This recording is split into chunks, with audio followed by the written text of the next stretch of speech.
Good day, folks. Welcome back to another episode of Pirkei Avos, the Ethics of the Fathers, live from Israel with Rabbi Chaim Coffman, who I am just overjoyed that he continues to share with us the truth of Torah the way it was intended to be shared with the remainder of the world.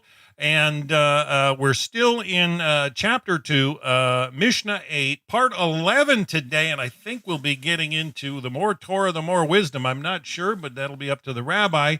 But it's just such a joy to be with him. And, folks, he's been running himself ragged and has a lot on his plate. So I want to encourage everybody to consider supporting Rabbi Coffman. I'm not sure if you can find a support link on his website, beyondorthodoxconversion.com. He's got a big wedding coming up with one of his daughters in the next couple of months. So we'd like to see his family just filled with as much joy as he shares with the world. We so appreciate him. So let's just jump right in to see how the rabbi's doing today. Shalom, Rabbi. So good to be with you, and happy 2022. Always a pleasure to be here. And on orthodoxconversion.com, every page, has a place. Anyone who wants to, donate can certainly do that. We just had what we call Shabbos Gehenim, the Shabbos of hell, where the potential groom, comes to his in-laws, for meals on Shabbos, where actually, since we live in the same neighborhood, so he came to us for the second and third meal, Shabbos day, and the third meal later in the afternoon. And actually my daughter went to their house Friday night, and then came back to our house, had, other kids there. So, played a game, they had fun, whatever. So it's, it was very, very enjoyable, feeling very blessed. No question about that. And I always say that, if you get along with the other side, it's also a bonus in this family. We know for many years, and, you can just see already, the meshing of the families. We had the engagement party Thursday night, got over very late. How I got up the next day to, was it really the next day or was the next day? Got up early, whatever, but, caught up a little bit of sleep, on Shabbos. So, as we always say, Energizer Bunny, my wife said, why don't you just cancel the class? I'm like, can't cancel the class, unless I'm like sick as a dog. We just, we want to have momentum, right? Want to keep, the wind in the going. sails. Yes. Yeah, that's it. So we are in Chapter 2, Mishnah 8. This is part 11, and it's probably going to be a part 12, part 13, whatever. We spoke last week, the more manservants, the more thievery, right? And we spoke about protesting, right? We had a whole long thing about when it's good to protest, not to protest, even if no one's going to listen, etc. So now, as you said, we're in the next part of the Mishnah as we work our way down here slowly, and that is the more Torah, the more life. The more life. Right? The more Torah, the more life. So now we're going to see exactly, because it says the more study, the more wisdom, right? That's really the next part. So we're going to hit it. We're going to hit it step by step over here, but we're going to start with this. We're going to start with this aspect, so to speak, and that is, why is it that the Mishnah over here says the more Torah, the more life? Now, what would that mean? What would I think? All right, we always have to, whenever we learn something, before you try and look at all the different commentaries, etc., let's think what it could mean, right? What it may mean, right? And then when we see the commentaries, it opens our eyes, right? That's like learning anything. It's like learning Chumash, learning the 5 books, Genesis, Exodus, Leviticus, book, Numbers, and Deuteronomy. So like whenever the Torah says something, you can't read it, like a history book. You can't read it like you read a newspaper. You have to think, why is certain things said? Why they said it? Why is it said in the way that it's said? Right? So you look at a verse and say, wow, it's very interesting. Okay, what's the first thing a person's going to do? In general, they'll look to see what does Rashi say? What does this one say? What does the other one say? Well, before you do that, you may see the novelty they may say, but at the same time, if I'm thinking what I think it means. Now, what I think it means, may not mean that.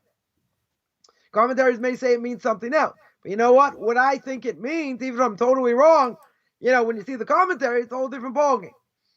Right? So then it enhances, what you're learning, because you didn't necessarily think of it, in that way. You might have thought of it in a different way, all kinds of things. So over here, what would I think? Right? What does the Mishnah over here say? The Mishnah says the more Torah, the more life. Now, what would I think? Now, a secular Jew, and I've heard this a number of times, right? A lot from the same person, but I'm sure other secular Jews will say the same thing. They'll say, what's the point of learning Torah? What am I going to gain from it? It's all going to tell me all these antiquated laws that really don't matter, right? They don't have any, meaning in my life. And if they would, what, they're going to change? I'm going to change my life over here? Why would I do that? So they would say, right, secular Jews, non-Jews, same thing. They would probably say the more Torah, the more life. What do I need Torah for? Why do I say it's more life? What would I think? That if I don't learn Torah, or I learn very little Torah, I don't have life. That's what I would think. Now, there are plenty of people who don't learn Torah, right? Jews, right? We'll make it easy. Secular Jews don't learn a heck of a lot of Torah. They probably don't learn anything, right? Most people. So think about it. What life do they have? You're going to say, what do you mean? They're alive. They're walking around. Like my Rebbe would say, they live like animals. They die like animals. Now, you're going to say, wow, that's pretty cruel. But they're alive, right? How do they live their lives? Are they any different than animals? I said something over on Shabbos. My Rebbe brought down, in the Parsha, and it was talking about,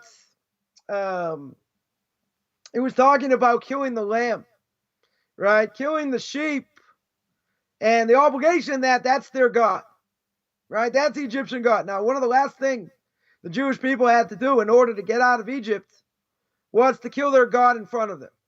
So the Jewish people said to Moses, Mo, what are you talking about? How are we going to kill their God in front of them? They're not going to do anything. Right? Moshe Rabbeinu says, that's what God said to do. If you don't do it, you don't get out. You don't get out. Right? So, if that's the case, and you're not, that's the only way they can get out. So they have no choice. Because God wants to see simple explanation. God wants to see the mysterious nefesh. He wants to see the self-sacrifice. That's the final thing they have to do. Well, that comment, Messerus Nefesh, is a huge topic in itself, is it not? It 100%. 100%. Right? If God wants to see what the Jewish people are willing to go through to serve him. Right? In other words, there's a lot we have to do. A lot of things we're obligated to do. We're going to see in the next Mishna. I think it's the next Mishna that says that, why do you think you should deserve all kinds of merit and other things? That's what you're born to do. Right? But when do you get the most merit? Right? We'll just tackle this topic for a second. When do you get the most merit? The most reward for what you do when it's the most difficult. In other words, the Gemara says, Lefit Sar Agra. According to the amount of effort he puts in, that's the amount of reward he gets. So if it's so easy for him, he's still going to get reward. There's no question he'll get reward. Right? But if you're under tremendous pressure, right, in different ways, and you have difficulty, tremendous difficulty, and you're still keeping the Torah, person getting thrashed around in life, has difficulty, let's say, with family, difficulty with parnasa, difficulty with livelihood, right? But God said you still have to find times to learn. But, a person feeling squeezed, you're going to say, what do you mean? I have to make more money. I have to do this. I have to do that. And you're going to say, well, I'll learn another time, right? But you have to have fixed time to learn. So even though, let's say you have a certain amount of time that you're going to learn, but a person's feeling all that pressure, you might say, why should I bother learning now? Why should I bother learning now? Rabbi, I need to, I need to make more money. You get stretched too thin? Yeah, something like that. Right? So what does God say? God says, if he's learning now and he's put up against the wall and he shows that self-sacrifice, it's a huge thing. Right? It's a huge thing. If a person just goes through the motion, which is akin to spiritual death, i.e. doing things by rotes. Right now, doesn't mean you won't get merit, you won't get reward. You will get reward to a certain extent, but also you're considered dead in a certain way. Right. Why? Because you're doing things on autopilot. Yeah. If you're doing things on autopilot, that means you're not getting the message. Now, even quote unquote the best of people, right? So yeah, you have to get up early and you have to pray and you have to do all these other mitzvahs. It's hard. You might not be in the mood. You might be, feeling pressure, other things. But you know what? When it comes to preparing for Passover and all the difficulty and cleaning and all that, right? God says, I don't care. Shut up and eat the matzah. That's what you got to do, right? That's what you got to do. You got to clean your house. You got to clean your car. You got to clean any place where you might have any leavened product, right? But we have to remember why we're doing it. But at the same time, you can't just go through the motions, right? Going through the motions, again, akin to spiritual death. So that's why people already know. And what about people who don't know? Right? What about people who don't know? So they don't have life. Right? We mentioned this many times. As my Rebbe says, they live and they die like animals. They go according to their own desires. Right? I'll just throw this out there because this is part of the topic. Right? We're not off topic here. Right? So what did you say at the beginning, which I didn't address? Which I totally didn't address, which I don't know if you realized or not. Right? One of the things you said at the beginning is, I want to wish you a happy, 2022. Now, someone asked me this last week. You'll notice I didn't address it. Right? Someone asked me last week, am I allowed to celebrate New Year's? So I said, if you're a Jew or a Jew want to be, when's the Jewish New Year? In September. Right? Early September, mid-September. It's called Rosh Hashanah. Right? But what does the New Year commemorate for us? The creation of man. Now, it's all about judgment. Jews are going to get judged. Non-Jews are going to get judged. But even though non-Jews don't know that, it's a day of judgment. So when you think of the new year, what are we thinking about? Being in synagogue for hours. Being in synagogue for hours, right? But it's about making God king, right? It's about judgment. It's how do you know? Well, open up anyone who opens up any type of Rosh Hashanah prayer book. I don't care what type of prayer book it is, what denomination. There's got to be something in there about judgment. One of the major prayers, that we say, on Rosh Hashanah and on Yom Kippur is all about, who by fire, who by water, who gets choked, who becomes rich, who becomes poor. So we know, what are all the newspapers, magazines, on the internet, what are they commemorating, at the end of the year? People are no longer here. People are no longer here. They'll say, oh, this one, that one, the other one. They're not here. Okay, they could have, lived, many years, could have lived less years, whatever it is. But they know there are people not here. There are people not here now. Quote unquote, all the celebrities that died. All, whatever, who cares? Who cares? They're here, they're not here. Are we taking stock of life? Right? So what are they talking about? They're talking about who's no longer here, what happened during the year. Right, let's go back and see what happened during the year. We know what happened, right? People were in lockdown, right? COVID, we're not going to discuss it, right? But there were a lot of things that went on. A lot of people lost their businesses, right? A lot of people suffered, all kinds of suffering, whether it's physical suffering, right? They were sick or they weren't sick, parnasa-wise, all kinds of things. We're still going through it, right? We're still going through it. Here, Israel shut down the airports. So no one can go in and go out just about. I mean, Israelis can go to countries that aren't red, right? But going to America, you're not allowed to right now. Going to Canada, you're not allowed to. Going to England, you're not allowed to. South Africa, you're not allowed to. There are like 29 countries, I think. That's what I heard. There are 29 countries, I think, that you're not allowed to go to. It's down from like 70. Down from 70. So how are they going to deal with it? They're going to shut everything down. But eventually they're going to have to open up, right? And they're claiming even, people who got the vaccine, certainly this is not going to have such an effect against them, and it shouldn't really affect them in a negative way, whatever the case is. But if we're thinking about the year, what do they call it? The year in review. See, okay, so when do they start talking about the year in review? Maybe a couple weeks? Maybe a couple weeks before the end of the year. Do they do it a month and a half before? No, that's Thanksgiving. Right? They're not going to discuss the end of the year by Thanksgiving. Maybe by the beginning of December. I don't know. I didn't really track it. Probably in the middle of December, they're already thinking, the end of the year in review. When it comes to, our Jewish year, meaning Rosh Hashanah, we got a whole month to be introspective, right? And again, what does Rosh Hashanah commemorate? The creation of man, not creation of Jews. It's creation of man, but it's all about judgment, introspection, about wanting to change. Now, the secular year, what's it all about? Stay up till midnight, everyone's getting plastered, going to parties if there's no lockdown. That's the opposite of what Torah is. Now, if someone were to ask me, right, which you didn't ask, you just said it, so now I'm going to hammer the point, right? And that is, should a non-Jew, not even in the process of conversion, right, a Noahide, right, should they be celebrating New Year's? What's the question? The question always is by doing so, does it make me closer to God or it doesn't? Now, the majority of people, I didn't take a survey, but I think this is pashut. I think it's very simple. The majority of people going to New Year's parties, are they contemplating the year, what happened? No. Are they going through a year in review? Most likely not. The question is, where are they going to go? How are they going to dress up? And how much they're going to drink? Right? Plus, there are all these football games on, all these college games on. Okay, so some will watch during the day. When it comes to night, are people really watching all these games? Could be. That's not what they're busy with. They're busy where they're going to be. Who are they going to be with? And the $1 million question, how much they're going to drink. Right? Or whatever they're going to do. Now, does that benefit them being a non-Jew, being closer to God? Certainly not. So then, someone's going to ask me the $1 million question. I'm sure it'll come up. And that is, so how should we celebrate it? Right? How in the world should we celebrate it? Right? If that's the case. Well, who said you should celebrate it? There's a mitzvah in the Torah. Probably applied to Jews per se, not necessarily non-Jews. And that is, you're not allowed to go in the ways of the non-Jews.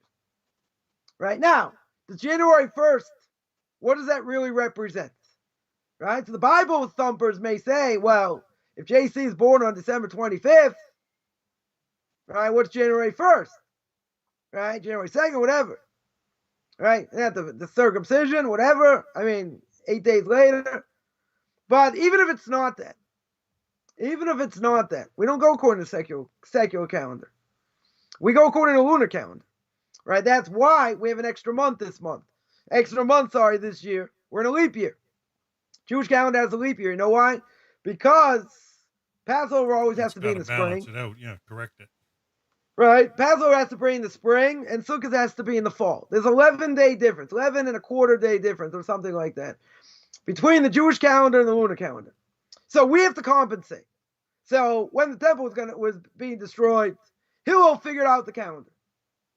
He figured out the calendar where I think in a 19-year cycle, there are 7 times. I think within a 19-year cycle, you have to have an extra month. Why? Again, Passover has to be in the spring. And Sukkot has to be in the fall. Now, lahavdil, we'll make a big distinction here. The Muslims, right? Ramadan, they also go by a lunar calendar. So when does Ramadan fall out by the Muslims? Anytime. They can fall out the winter, spring, summer, or fall. They don't make any adjustments over here. So Ramadan can be any time. For us, it doesn't work that way. For us, certain holidays have to be certain times. And if that's the case, just like this year, Rosh Hashanah was very early, right? Beginning of September. Next year will probably be in the middle of September, right? Or towards the end of September. But you need an extra month. So we have an extra month of Adar, right? We have a second Adar. That's the month that they double up. So in the second month of Adar, you have Purim, right? Which actually, my daughter's getting married a week before, right? Or let's say, a week before Purim. So I think the last day of all the festivities of all the meals comes, I think, right before Purim, right? So there's an extra month, before we get to Nisan, right? Before we get to the month of Passover. So that being the case, so we have to compensate. The Muslims don't. Okay, not my problem, right? So they have Ramadan whenever they do. Okay, right? But again, when it comes to this in general, we have to think. And I've spoken about this on Tanakh Talk a number of times as well. And that is, we have to think of what I'm doing right now. Does this make me a better person? Does it make me a better Jew? Does it make me a better non-Jew? Right now, if that's the case, most people are not thinking in those terms. And we should be. We absolutely should be. Non-Jews also. Right? They're going to say, okay, back to our mission, the more Torah, the more life. What about non-Jews? They also have to learn Torah. Right? They also have to learn what applies to them, not what doesn't apply to them. And we're not going to cross over. Right? Non-Jews are going to stay non-Jews. They're not going to be, quote-unquote, Jews want to be, but they don't want to convert. Doesn't go that way, because if they start doing things they're not allowed to do, says the Rambam, they're making up a new religion. Not allowed to do that. Right? It's like the Muslims made up a whole new religion, right, so to speak. And the main problem with it, first of all, not only is it not true, but they reject what the Torah says. They reject what the Torah says, and now you don't have to listen to the Torah. We have this whole new religion that's making up a new religion. Major problem. So now I got non-Jews. You got no eyes. They want to do things that Jews do. No dice. My language. Not allowed to. You're a non-Jew. Who says you're allowed to do what Jews do? Yeah, no. You're not allowed to make up your own religion. People do it. I don't care what people do. It's wrong. Right? You're not going to straddle both lines. But now, back to the original point. Okay, that only took 20 minutes. Back to the original point. And that is, the more Torah, the more life. So secular Jews and non-Jews will say, what, if I don't have Torah in my life, I don't have life? I'm not alive? Right? So what's the obvious answer? The obvious answer is, what am I doing here? What am I doing in this world? I'm here to get benefit from God. God says to Ramchal, says in Derech Hashem, says in Path of the Just, he says God is a giver. God wants to give of his goodness. You have to know how to tap in. So whatever I do, whether it's to the right or to the left, whatever I do, it's either going to be good, it's going to draw me closer, or draw me the other way. Right now, even if you tell me, comes New Year's, because it is New Year's, right? It's New Year's Day, right, for most people. Right? It's New Year's Day over here. So what's the big deal? Maybe non-Jews don't have an obligation not to go in the ways of the non-Jews. Right? Not a religious holiday by any stretch. And according to most rabbinic authorities, Thanksgiving in America also not. There are those that say it is a religious holiday. You can't celebrate it. But regardless, what's Thanksgiving about? You love this. It's all about turkey and football. Right? Not necessarily in that order. Now, Thanksgiving has a very special place in my heart because, I brought my wife, back to America, and, halftime of the football game, right? Thanksgiving, over the champagne, people thought I was nuts. That's when I got engaged, right, on Thanksgiving. It's funny, one of my daughters also just happened to be in the secular calendar, happened to be Thanksgiving when they got engaged. So, there's nothing that happens for no reason, right? Interesting coincidence, but in the bigger scheme of things, these things don't mean anything. What's a person getting sloshed, and drinking to celebrate the new year, right? Isn't the new year another being close to being in the coffin, right? Every day we age. We age every single day. Can't stop it. There's no way to stop it, right? Totally no way to stop it. I don't know, unless you follow the Matrix. Maybe you can be brought back. I don't know. Whatever it is, right? So, you can't stop it. So what do people say? They'll say, like the prophet says, eat, drink, and be merry, lest tomorrow I die. Might as well enjoy life. Right? I'll totally enjoy life. So now the Torah says, how are you going to enjoy life? You're going to enjoy it the right way. You are going to enjoy it the way I want you to enjoy it. Right? That's the command. Now, a person may tell me, non-Jews don't have the obligation not to go in the ways of non-Jews. They don't have an obligation. Doesn't apply to them. They can do what they want in this case. Right? So let's say that's true. Let's say I would agree. Don't we always say there are certain things even by non-Jews, even if it's not forbidden by the Noahide laws, per se, right? Isn't there a moral imperative? Now, I can't imagine. Now, this is just me, and I grew up with, January 1st, and everything that's, goes with it. I can't imagine things have changed over the years. Not at all, just the opposite. It's probably gotten worse, right, in many ways. right? Probably, I'm not going to say. Well, up here in Canada, we have the World Junior Hockey Championship, and it's been kind of set back with mass COVID Omicron explosion. So with everything, with everything like that, I can't imagine, people become more holy on this day, on this night, for what people are doing, right? I'm not going to say, but, I would throw out there, just keep people honest over here.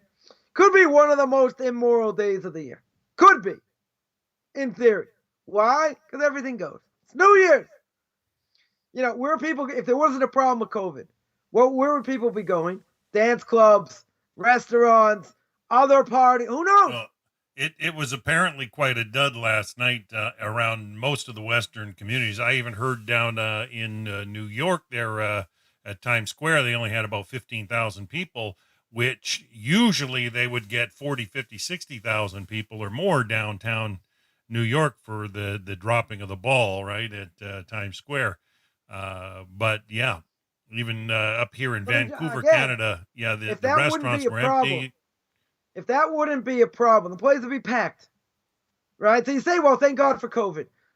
There's less, terrible things going on. Could be, but we don't know what's going on in people's houses, and even if they can't go out, you think people aren't getting together? They're probably getting together, right? But what's going on in public may be a lot less. Fine.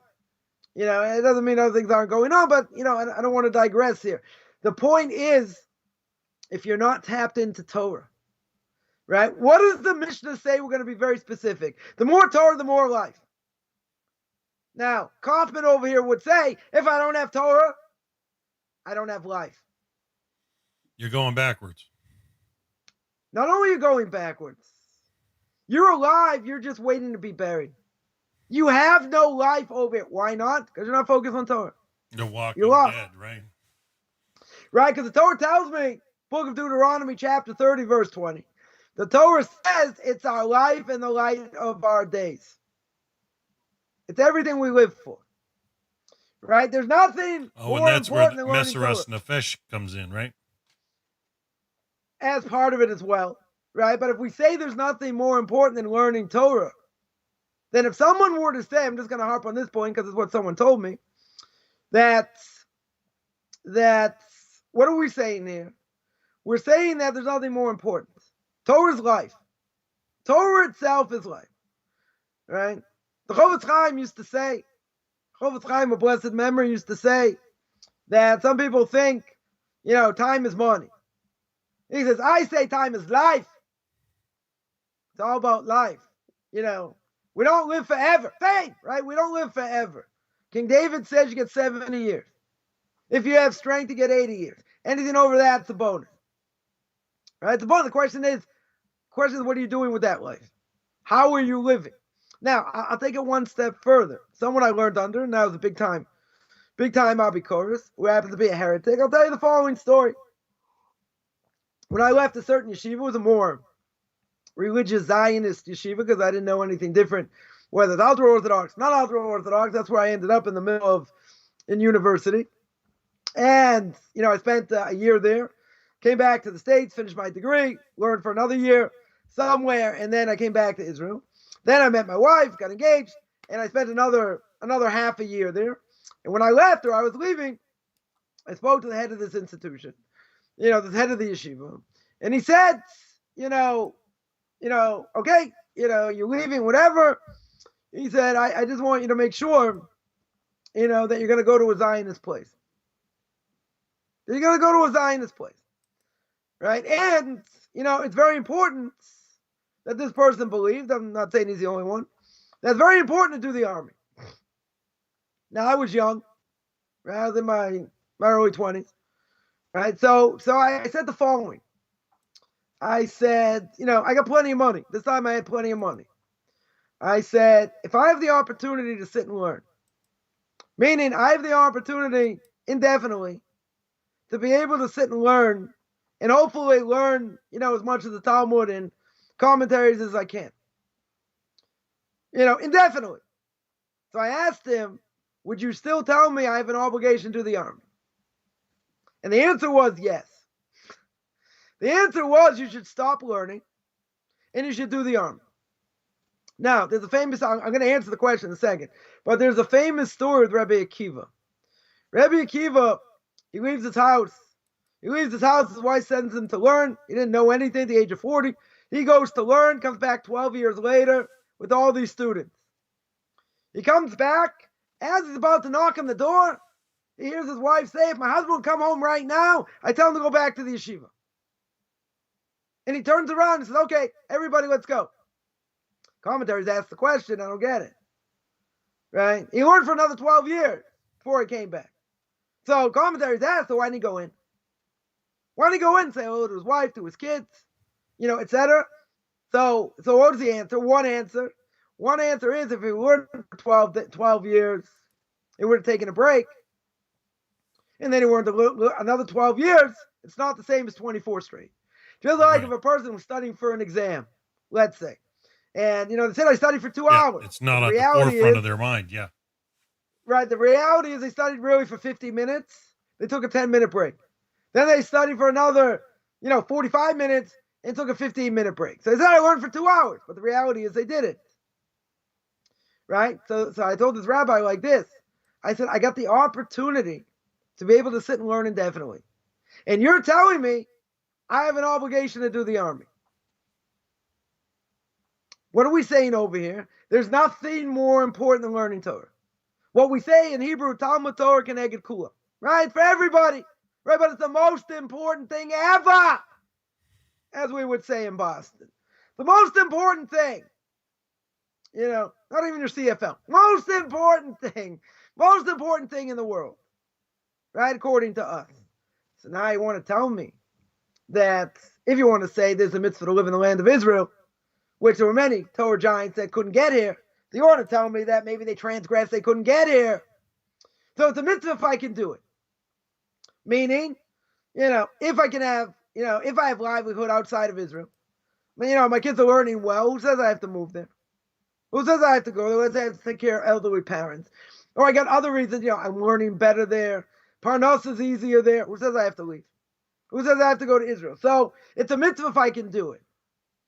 Not that I'm necessarily, I might be obligated only if I can do it. And if I can't do it. Okay, but now, even if you tell me I'm obligated to do it, who says I'm obligated to do the army? So people will say, nah, come on. Secular Israelis say, share the burden. That's what they'll tell you. Why should my kid have to sacrifice their life and you don't? Well, if you want to learn the Torah, all the time, you can also do that. But they say so many people. How many people? How many people are sacrificing their lives to sitting learning Torah full time over the age of 25?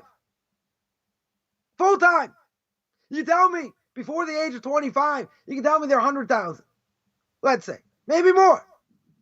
Maybe more in high schools. Right? And in yeshivas, in high schools even, let's say more more traditional places. So maybe you tell me that. So what are the statistics? So the statistics will be, okay, how many people are liable to do the army? The heck of a lot more. But they're going to say, but there's such a group. Maybe it's 10%. Let's say it's 10% of the people that could join the army that are not. That's 10% out of 100%. You see, Arabs are not going to take. You know why? Because they're a threat to us. So, okay, they don't have to share the burden, right? But what about us? What about kashrus? What about immorality? What about all kinds of things going on? So they say, well, you have separate units, right? You have separate units. You can have separate units, right? So the question is, okay, someone will say, someone's not learning so well. We'll give you a certain amount, of people that don't have to do the army. Fine. But who says we're going to do the masses? Why should we do the masses? Because it has a negative effect. Totally negative effect. I'll just throw this out there, right? Even if you tell me you have separate units for men and women, tremendous amount of immorality going on. I mean, how old are these kids that go in the army, right? 18. They start at 18. And you got women there also, and they're mixed together. What do you think is going to happen? So on the books, and I use this argument because someone asked me this, a former Israeli, lives in the States. They asked me all kinds of things. One of them was, why don't Orthodox Jews do the army? One question was about these burqa women. They wear these these ultra-Orthodox women wear these like burqa type things, and about the Naturi Karta, right? These ultra-Orthodox Jews that like kiss up to Arafat and Ahmadinejad. People are absolutely nuts. That nobody holds like. Burqa women, people are looking at them, staring at them. So that goes against modesty. Like, this is something like really bothers someone. They can't sleep at night. I just give them sleeping pills. Like, why does this bother them? Right? So I knocked those out pretty quick. Then there's a question about the army. I had to serve in the army. Other girls, you don't have to. There's no obligation. They can serve the army another way without going into the, they can do other things, right? Without going into the army. But my knockout blow was, well, I'm sure you're aware of the fact that the army, and again, if you know this, you know this. If you don't, you don't. But in the army itself, and I don't think things have changed, they allow a woman, if she gets pregnant, 3 free abortions. 3? 3. Now, obviously, if that's the case, and that's on the books, obviously there's an issue, right? There's a moral issue over here. So this woman looks at me, she's like, oh, I'm not going there. I say, go look it up. Go look it up. What do you think? I'm going to send my kid to a brothel if if they're not learning well? I'm going to send them to a brothel in the army? Because there are other things going on there also. That's not the point. That's not the point. Say, well, you got separate units. Separate units. I know a handful of people that came out stronger when they did the army than when they went in. Usually it's just the opposite. Totally the opposite. They don't come out the same. Some of them don't become religious. I mean, whatever. There's a lot of things going on. That's not really the point. But the point is, this rabbi gets up and says, I don't want to call him rabbi, but he gets up and he says, that's more important than anything else. So you're saying that Torah doesn't matter. Torah's not good. No, you need Torah with it. Right? So now, what do they do in these type of units? So there are certain units, religious units, that, let's say they're in the army for a year, right? And they're in, let's say, the army for 6 months. And like 3-4 months, they sit and learn. Then they go back to the army and back and forth, right, till they finish. Now what happens? You're killing someone's learning in the middle because they're busy doing other things, right? If you tell me it's straight, they're only for 3 years or whatever, it's one thing. I'm not saying they should do the army in that case either. But at the same time, you're stunting their growth over here. But this person was adamant. That's what you have to do. That's what he believed.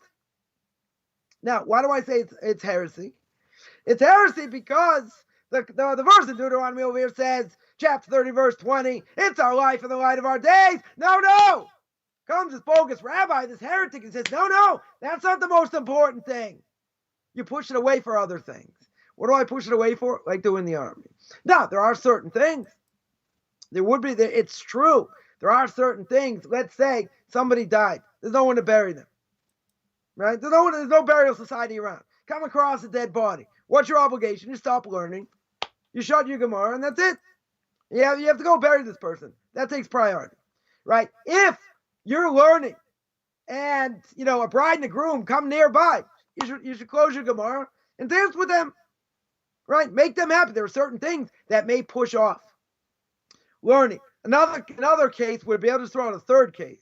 A third case is reading the Megillah, reading the book of Esther on Purim, right? You shut your Gemara, and you go to a synagogue, has a lot of people there, and you go, right? You listen to the Megillah, the book of Esther. That's your obligation.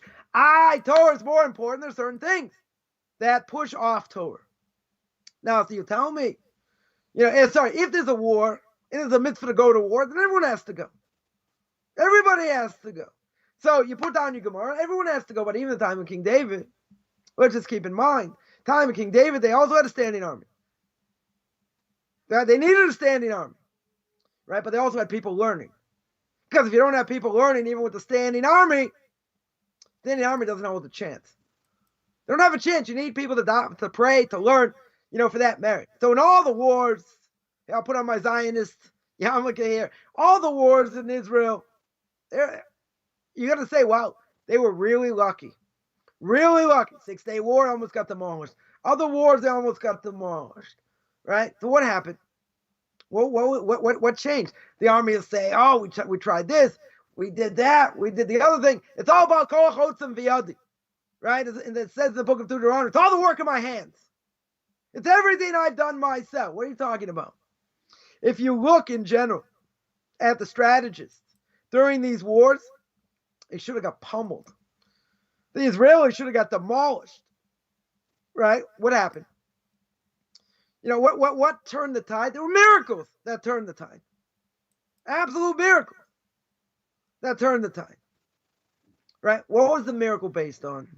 You had people sitting and learning. Because it wasn't the might of the army.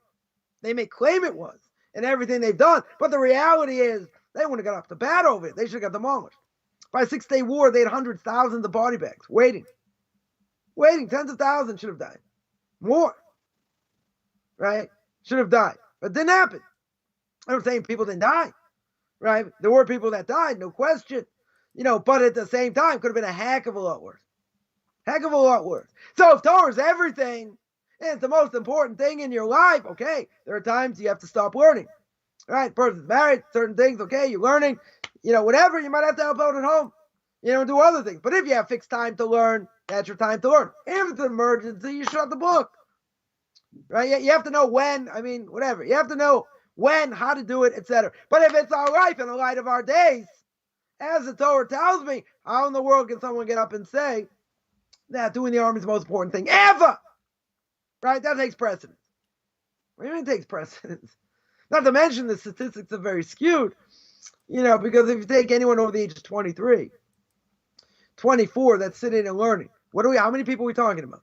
In the world, not just in Israel, in the world, right? The Mir Yeshiva got 4,000 students, 5,000 students in Israel. Panovich, let's say another 2,000, 3,000, and with all the yeshivas all together in Israel. You want to tell me there's 10,000 or over the age of 23 sitting and learning full-time, not working. So let's say you got the Mir Yeshiva in America, 1,000 students, whatever. How many people are we talking about? I'd be lucky to say if you're talking 10,000. Right? Okay. Let's say it's 50. Let's say over the age of 23 sitting and learning full-time. So let's say I'll be generous because I'm in a good mood today. Let's say it's 50,000. Let's say it's 50,000. How many Jews are in the world today? 14.5 million? Let's do the math. 50,000 divided by 14 million, 14.5 million is like 0.001. Right? It's a very small percentage. People say, but look at all the people, learning. They're not sharing their responsibility. If you look at those statistics like that, it doesn't exist. We would say we need more people to sit and learn. Right? But even if you tell me not that way, you tell me you got all these high school students, all these yeshivas, and you put everybody together at the age of 18. So maybe you have 100,000. Maybe you have more than that collectively. But still, what's the percentage? You would think it's like 90%. 90% of the people that are eligible are not doing the army. Right? Even if you tell me it's 10%. Right? But why is it such a volatile issue? It's such a volatile issue because they'll say, my kid has to risk their life and your kid doesn't. But they're not looking at the right thing. Right? They're not looking at the right stats over here. But it doesn't matter. Because a lot of people, when they say things, they don't look at what the reality is anyway. They just say things to say things. Right? So here, the point was, that's why I digressed here. The point was that there's nothing more important than learning Torah. Right? If there's nothing more important than learning Torah, again, there will be times we have to push it off for certain things. Fine. But if you have an obligation to learn, you got fixed times to learn, that's crucial. That's more important than anything else. Now, for someone to say, this is why I want to make this point. For someone to say that there's something more important learning than Torah, I can promise you myself. I would say to myself, if I had to, let's say I had to finish my degree. In order to take me another 2 years to finish my degree in between. Right? When I really wanted to learn. They say, okay, well, let you learn 6 months. You'll spend another 6 months after that taking classes. You go back to learn another 6 months. So you say, fine, you learned for a year. You did you did this for a year. Right? You did the army for the year. Am I the same person if I would have learned for 2 years straight? Not at all. Totally not at all. Right? In the sense that if I'm learning well I don't have distractions, and I'm not wasting time. Imagine what I could go through, right? Potentially, I could go through 2 different tractates of the Talmud, right, in a major way, right, and have it like, but B'nai know Noah it like the back of my head. Can't read those, right? Why isn't that worthwhile? No, someone's going to say, come on, the land of Israel, you got to defend it. You got, all this. But I got an opportunity to go through Shas.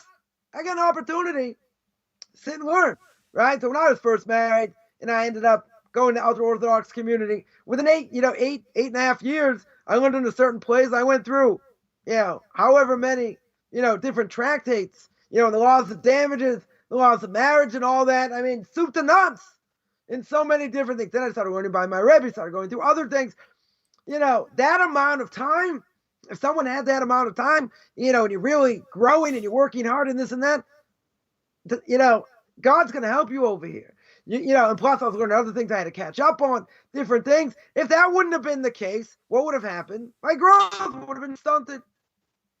Not only that, at the age of 18, that's when you really start to think for yourself. That's when you really start to learn on your own, right? So if someone does the army straight away, right, so you're stunting their growth, someone will say, so fine, push it off for another couple of years.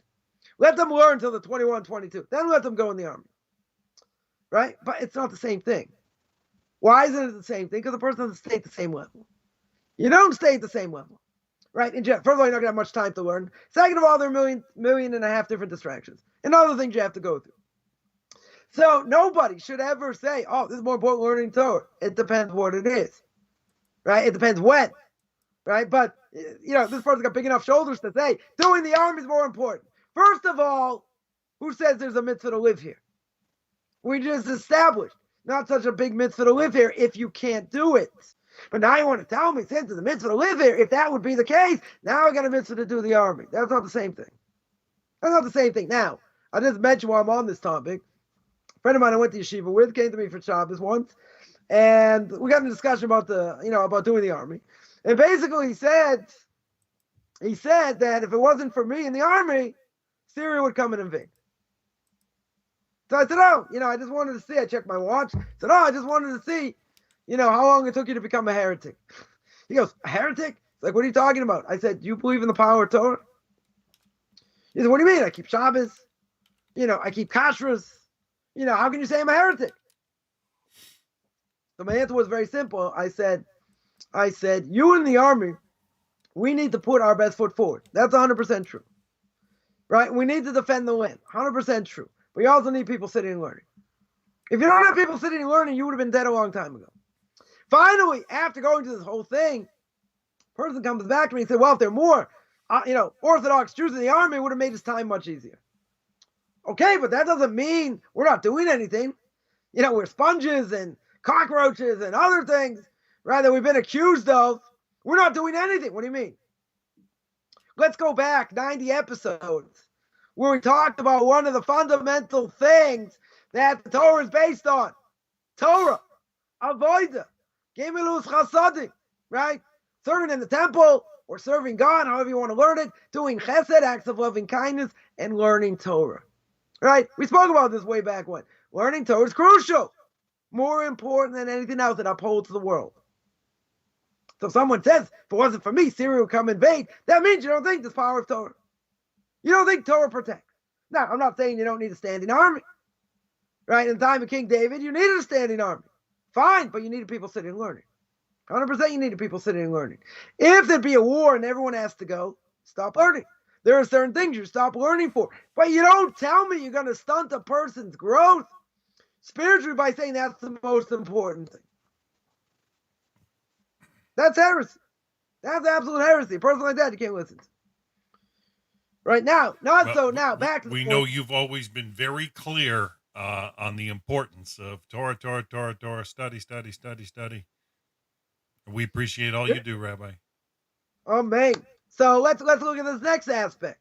Not only is there nothing more important than that, but what does it do? We said, or the Mishna said, let's say better, the more Torah, the more life.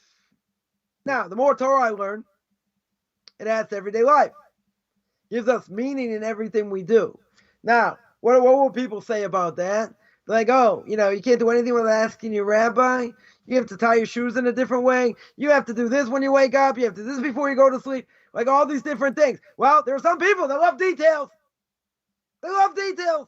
So that fits for them. It doesn't work for me. Yeah, you know why it doesn't work for you? It doesn't work for you because we're going to get to a Mishna probably when about 75, right? Where the Mishna says, Gaiva, right? Taiva and Kavod, right? Being hubris, being conceited, right? Taiva, desire. In honor, take a person out of the world, right? Now that could be literally, learn from Korah, right? It could be literally a person could die. It could be taken from this world. But what does desire do? Desire, even though when Adam ate from the tree, he did it for the sake of heaven, knowing that if I put evil inside my body, every time I do the right thing exponentially, I get merit. Why do I get merit and reward? Because I'm going against my evil inclination. So I uplift the body, uplift the soul. If I'm doing the wrong thing, that's the opposite. I debase the body, I debase the soul. It's like taking 5 steps backwards, right, in general. So if that's the case,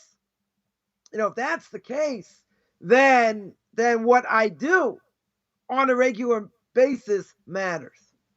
It matters. There are repercussions. What I say has repercussions. What I do has physical repercussions, spiritual repercussions, right? As we mentioned many times. A woman, God forbid, if she's pregnant, smoking crack, what happens? The kid come out deformed. Not the kid's fault. There are repercussions. If there's a forbidden relationship, a woman gets pregnant, has a child, that child could be a mamzer, right? A bastard child. And they can only marry someone in that same union or a convert. There are repercussions. Repercussions. Now, in the secular world, no one wants to hear repercussions unless they get caught doing something, right? They get their hand caught in the cookie jar, right? Whatever it is. They don't want to hear repercussions. What do they want to hear? They want to hear whatever I do, you have to say it's okay. Whatever I do, it doesn't matter. Doesn't matter. I want to do what I want to do, and you can't say anything about it. Well, if I believe God gave the Torah, and there's a right way and a wrong way, then obviously it matters. So the person says, no. Right? I had someone tell me this a number of times. Fine, that's your world, it's not my world. See, I've been married to a non-Jew, this Jew says. I've been married to a non-Jew 35 years, nothing bad's happened. I have kids, I'm doing great, this, that, nothing bad has happened. So my answer was, well, that doesn't mean anything. You got plenty of money, you got all these other things going for you. Okay. It doesn't mean you're not going to pay the price later, or you'll pay the price, sooner. You can pay the price later after you die. Like, I'm not worried about that. Oh, so you like to play Russian roulette. But see, that doesn't matter to me. Oh, you've looked into it? No. But we're not even going to go there. We've spoken about that a number of times. Right? So what does the person say? Oh, it doesn't matter. So you can't answer someone like that. You're not on the same wavelength. But they want to do whatever they want to do. And they don't want to hear anything about it. You can say, oh, come on. You're a fanatic. Of course, I am, but that's the way it is. You're a fanatic, and you're going to come out against football, and you're going to come out against New Year's, and all these things. Well, you know better. You're no better. You do the same thing. Yeah, that's a total prohibition. That's a total prohibition, reminding somebody of what they did in the past. Right? If you became a Jew, it's forbidden for anyone to say, oh, remember all that time you wasted watching the CFL? Remember all these other things you did, you did, and you ate shrimp and you did it. Well, that's not forbidden for you, right? Or someone could say, so what was it like to eat shrimp? What was it like to do this or do that? You're not allowed to remind a person of their past, whether it's a Jew or even a non-Jew, right? A non-Jew is a convert, whatever the case is, right? They become a convert. That's a Torah prohibition. It's called onus davar. You're not allowed to remind someone of what they did. I heard someone once say, it's bad form for sure. Someone who wasn't, in my eyes, wasn't really Jewish because they didn't have a proper conversion, that a conservative conversion, whatever it was, they say, don't give me the business about religion. I know you before you were Jewish. That's forbidden. Doesn't matter whether they know any better or not. Doesn't matter if they grew up as a potato farmer in the prairies, right? No offense. Anyone who's a potato farmer grew up in the prairies. Regardless, you don't have to say that. You don't have to remind someone of what they... I remember you used to eat shrimp. Okay. That's forbidden. That you're not allowed to do. But bottom line is, people do not want to hear what they do is wrong. They kind of like, as we've said before, Haman, Mr. Haman himself in the book of Esther, everyone bows down to him except one person. Except Mordecai. Not only does he hate Mordecai, he wants to kill him and all his people. He's well connected, got all these sons, all these dudes, got a tremendous amount of power, money. What does he care? What does he care this one Jew won't bow down? You know why he cares? Because he knows what the truth is. He knows he was a barber for 22 years in a certain place. He knows he sold himself as a slave to Mordecai. He knows what the truth is. So one person who says the truth, they don't want to hear it. And by a Jew, it's worse because they have that spark. They have that spark in them. So if I don't say anything, and I dress the way that I do, and I act hopefully properly, people say, you're a fanatic, you're this, you're that, you're the other thing. I didn't say anything. I acted properly. I didn't cut in line. I didn't cut someone off on the road. I didn't do any of these things. So why does it bother them? Like someone said, I don't like the way you dress. I'm like, it's a problem with the way I dress. I wear a white shirt, and, a suit, and, wear tzitzis, I wear a yarmulke on my head and all that. So we don't really dress that much, different. But what's the problem? Problem is, I look pretty Jewish. That's the problem. So, and they don't. So they're going to say, oh, you think you're better than me? I didn't say I was or not. That's the way I dress. So I asked somebody, a prominent member in the community, many years ago, I said, if I sat on your roof and I was strumming a guitar and I had a mohawk, I don't have that much hair, so mohawk was kind of funny, right? But if I had a mohawk and I had earrings and I was, and I was smoking weed all day, would that bother you? Tattooed all over, yeah. The person's thinking about it, and I'm like, you don't understand. Like, if I want to give my kids good values and morals and this and that, you have to think if I had a mohawk and I had earrings coming out of every part of my body and I was doing these other things, that's normal, that wouldn't bother you? We live in a messed up world. In a totally messed up world of what is called normal today. Right? Without even going into all that. We live in a messed up world. So everything we do as a Jew, or as a Jew wannabe, everything we do has meaning. We can do the right thing, we can do the wrong thing. Right? God forbid we do the wrong thing. But everything we do has meaning. In the secular world, it's do whatever you want. Not only do whatever you want, everything's relative. So, morality is relative. Fine. I mean, not fine, but okay. So that's what someone says. And you can't tell me otherwise. Well, I could. I don't have to agree with it. Right? But what do people want? People want stamp of approval. Yes. People want other people to say green what light. I do is okay. They want a green light. Yeah, so if 99% of the people don't give a person a problem with intermarriage, and one person does, that bothers them. They can say you're a fanatic. They can say you're out to lunch. They can say whatever they want. But why does it bother them? Why does it bother them? Because they know. Because they know deep down. Right? Someone who's affiliated works with more people that are affiliated, with the synagogue than not. But if you were to ask them, as I always say, ask them a question. Give me a yes or no answer, no buts. Are you allowed as a Jew, according to the Bible, to marry a non-Jew? Yes or no? What's the answer? No. Right? If you're associated with a synagogue, that's what you would say. Then they're going to say, but this, but that, but there's no but. It's forbidden. Right? It's forbidden. There's the right way, there's the wrong way. Oh, that's your opinion. You're right. But now let's look at the reality. Let's look at 4 generations. Let's look at 4 generations of Jews. Someone, let's say they're married. Hopefully they're married. And see what secular Jews look like after the 4th generation. Conservative Jews. Reformed Jews. Conservative Jews and modern Orthodox, ultra-Orthodox Jews. By a secular Jew, by the 4th generation, they might have 1 or 2 left. If they haven't all intermarried. Right? By Reform, they'll have a few more. Maybe conservative, a few more. By modern Orthodox and ultra-Orthodox, going to expand exponentially. So I would say based on that, based on statistics, which I'm very big into statistics, as most people know. So I would say if that's true and that's what it shows, then that means you're all going to be fossils. And the only one's going to survive are us. Either you look like me or you disappear. Bottom line. So you can't argue with that. That's what the statistics show. The more traditional you are, the more likely you are to pass it down. Is it a guarantee? Not a guarantee. Right? Not a guarantee. Even if you tell me that there's a 10% dropout rate in the ultra-Orthodox community, that means 90% of the time it works. 9 out of 10 times. Okay? So if that's the case, then we're gonna multiply exponentially, you're gonna die out. And they're gonna totally die out. And all the synagogues left and right shutting down. That's the end result. Right? Then what's someone gonna say? Someone's gonna come up with this great idea. What are they gonna say? Who says Judaism should survive? Maybe it was a good try. Who says it's supposed to survive?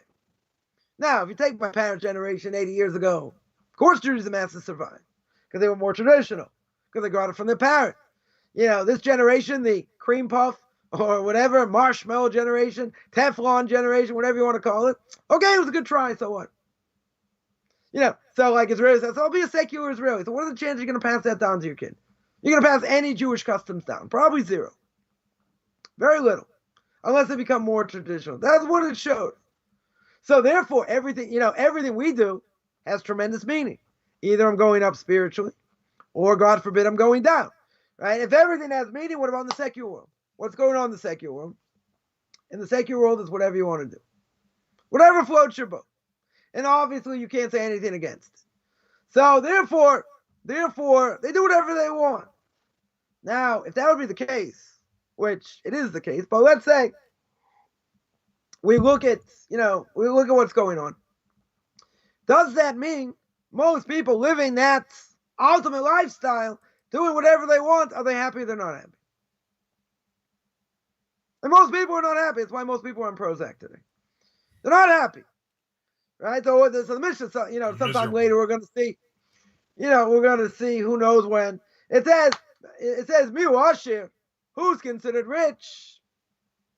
Samech b'chelkoi. He's happy what he has. Right? If he has more, he has less, doesn't matter.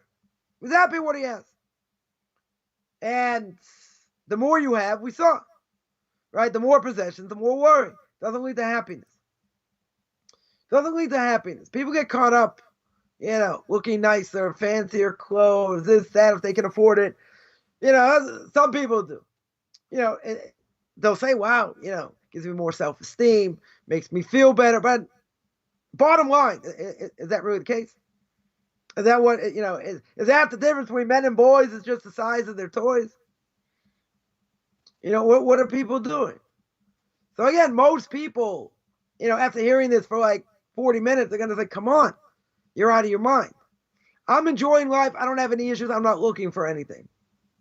It's what a lot of people say. They're dead spiritually. By secular Jews, why is that? Because they eat garbage, right? They eat non-kosher. Non-kosher makes their soul dull. If that's the case, it's like trying to start a Jeep with a 9-volt. Doesn't go, right? Or a Humvee. Doesn't go, right? You have to drop a nuclear bomb on them in order for them to wake up their brains. And so that being the case, they could claim whatever they want. Are most people happy? No. Now you look at most Orthodox Jews, yeah, there are issues, livelihood issues, other issues. But the reality is, aren't they 10 times happier? They should be. No matter what life brings. We're happy we can serve God. We're happy we can do the right thing. We have that opportunity. Everything we do, as the Nefesh Chaim, as Rabbi Chaim of Volozhin says, famous student of the Vilna Gaon, brings down his epic work, Nefesh Chaim, right? The light of life, the soul of life. He says at the very beginning, everything we do has meaning. Everything we do has an effect in this world, has an effect in the next world, right? Without going into all the details, it has an effect on a lot of things. Yeah, I love that. So that means when I get up in the morning, right, from, until the time I go to sleep, everything I do has meaning. Everything has meaning. So therefore, it might be intense. It might be, got to control my thoughts, got to control this, got to work on this better. And we can get slaughtered for it. We can tremendously get slaughtered for it because we know better. And if a person knows better and you're closer to the king, we mentioned many times as well, the closer to the king, the worse it is in different ways. Because if you're the ball boy or the water carrier and you did something wrong to the king, king's not going to care. You're old man on the totem pole, right? No offense. You're old man on the totem pole. But if you're very close to the king and you do something wrong, even if not something totally egregious, what does the king say? Why'd you do this? How could you, how could you have been so careless, so thoughtless, so callous for what you did? What about your gratitude? What about your gratitude over here? That's to a flesh and blood king. Imagine what's going to be that we're going to have to answer for what we've done. That's going to be a hard thing to do. And it's compared to what Yosef says to the brothers. Yosef, after everything going on, finally can't hold himself back. What does Yosef say? Ani Yosef, Oda Vinu Chai. My father's still alive. And the brothers can't answer. They're totally shocked. So the commentaries there say, that's what Yosef says to the brothers, even though really, they had a right to do what they did. They just went too far to a certain extent. And everything that happens, the commentaries say, Yosef says that they're frozen. They can't move. Shocked out of their gourds. On that day when God's going to judge us, same thing. God said, I'm here. I've always been here. Let's go to the video. Let's see what you did. Let's see where your mind was. Who's not going to be in shock? Now, as everyone has gone through a out-of-body experience, Jew or non-Jew, they all say the same thing. What's the first thing they say? They see their soul hover over the body. That's the first thing. What's the second thing? As the Zohar says, they see their life flash before them very quickly. All those thoughts, even when they were in the bathroom, different things, all these things that they've done. Now, just like you're recording over here, we can't say I didn't do it. We can't make that claim. We can't say my hand wasn't in the cookie jar. God says, all right, stop the video. Let's go back. Your hand was in the cookie jar. You can't deny it. So, no, you don't understand. It looked like my hand was there. But you have to understand that, a person gives the whole thing, gives the whole explanation, gives the whole sermon about it. So what does God say? God can say yay or nay. And he can say, yeah, that's a great idea. Too bad. You're toast. You're toast over here. Etc. So that's what can happen. Now, aren't we going to be embarrassed? We're totally going to be embarrassed. So one aspect of Gehenna, of what hell is going to be, is feeling that embarrassment, understanding what absolute truth is, and then understanding what we've done. It's like getting your hand caught in the cookie jar. You have nothing to say. What are you going to say? I didn't do it? You got caught in the act doing something. Whatever it was. Is the person going to be embarrassed? Of course they're going to be embarrassed. Totally embarrassed. But they're going to come up with, they may come up with a number of excuses of why they did it. Yeah, it looks like this, but it really isn't. But they're guilty. We're making it easy. They're guilty. And nothing to say. Right? So, the more guilty the person, the more it can wreak havoc on his life. Right? How are they going to get over that?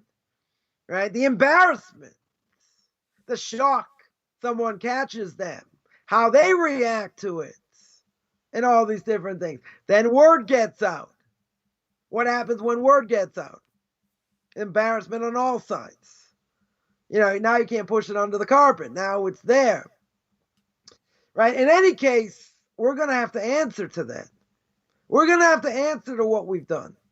Now, most people, I would think, even as great as they are, they're going to have to answer for what they've done. Now, someone on a greater level, even something minor that they've done, could be held tremendously against them. Someone on a lower level, right? Maybe they won't be held, responsible necessarily at that level, but they'll be responsible for other things. So as I always say, if a person only wants their file opened on Rosh Hashanah, they're going to get judged. They have no choice. They don't want their file open for a number of things we could do. We don't want our file open during the middle of the year or after the beginning of the year, whatever the case is. Why not? Give an example. Person, is praying in the middle of prayer. He says, God, the person caused me damage. I want you to take care of him. Now, the Gemara says, when you pray for that, even though the person caused you damage, what does the Gemara say? God's going to open your file first. Right? They're going to say, why? This person caused me damage. Everyone agrees he caused me damage. Why is he going to open my file first? Simple explanation is, you're telling God he's not doing proper judgment.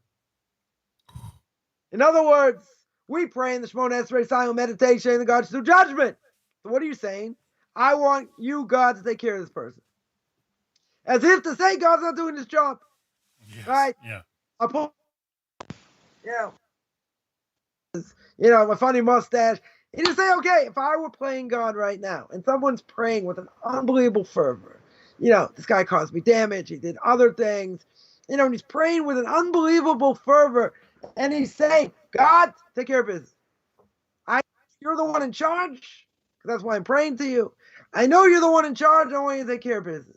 Now, I'm talking about myself. If I were playing God, and this person is praying with unbelievable fervor, and he's saying, God, take care of business here. That's what they're saying. I want you to take care of this person. As if to say, I'm not going to do it. In other words, it looks like someone's getting away with something. They're not going to get away with it. They may not die a horrific death, per se. God's going to take care of business. We have perfect faith. God's going to take care of business. If it's in this world or the next, right? We have nothing to worry about.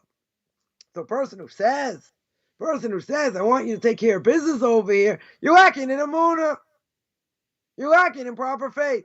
Now again, anyone who's done anything against us, and we can be vengeful, even though the Torah says I'm not allowed to take, revenge over here. Nonetheless, it's not about us. We want God to deal with it. So, comes along me and my funny mustache and my funny glasses, and I would say, what? You don't think I'm doing what I'm supposed to be doing? You know how the world works. So I tell everybody, oh, you really think you understand? You understand how the world works? Go read the end of the book of Job. Right? The last 2 chapters. Read the book of Job where God chastises him. Right? He tells him all kinds of things that he has no control over that God does. And that we don't see. And that we don't fathom. And you really think you understand? You have no idea what goes on. It's an upside down world. You have no idea. So why open your mouth? Why you open your mouth? And I get this question a lot. I've dealt with it a lot. I want to understand why I'm going through this. Moshe Rabbeinu himself says to God, I want to see your face. Meaning, I want to understand why we go through things right now. God says, no one can see my face and live. That's what the Torah says. You can always see me from behind. Now, what does that mean? Right? What does that mean in the vernacular? It means that while we're going through something we can't understand. Does it make sense? Right? In many ways. Maybe in hindsight, maybe if we're able to connect the dots. Maybe. Right? So I mentioned a few weeks back, my daughter got engaged.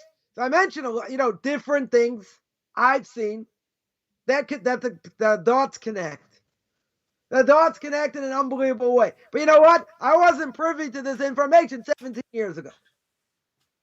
I wasn't privy to all that. God didn't whisper in my ear and say, okay, you're going to go through hell. I'm not going to kill you. But you're going to go through hell for the next 17 years in different ways. But in the end, I'm going to toss you around the world, even though you might have done it to yourself. You went here, this, that, and the other thing. Now you're going to come back to where you live, and guess what? I'm going to make 2 matches for 2 of your kids. I'm going to say, yeah, good luck. Not only am I going to make 2 matches, not only the family's going to mesh, and be very close, they're going to live one building away from another. Now, what are the odds? 0. The odds are 0 because of everything else I've gone through. How did I choose where I lived? I spoke about that. Right? And I said, okay, check this place out. Live there for a year. We'll see how it goes. So I've been there 13 years. Right? I've been here 13 years. But when you connect the dots, you cannot say it's not miraculous because there are so many moving parts. When you read the book of Esther, we mentioned this before. When you read the book of Esther, God's name's not mentioned. Not in the entire book. And you see events that seem sporadic. A lot of sporadic events that you don't see the connection in the story. But you know what? Every single event is significant. Extremely significant in the downfall of Mr. Haman himself.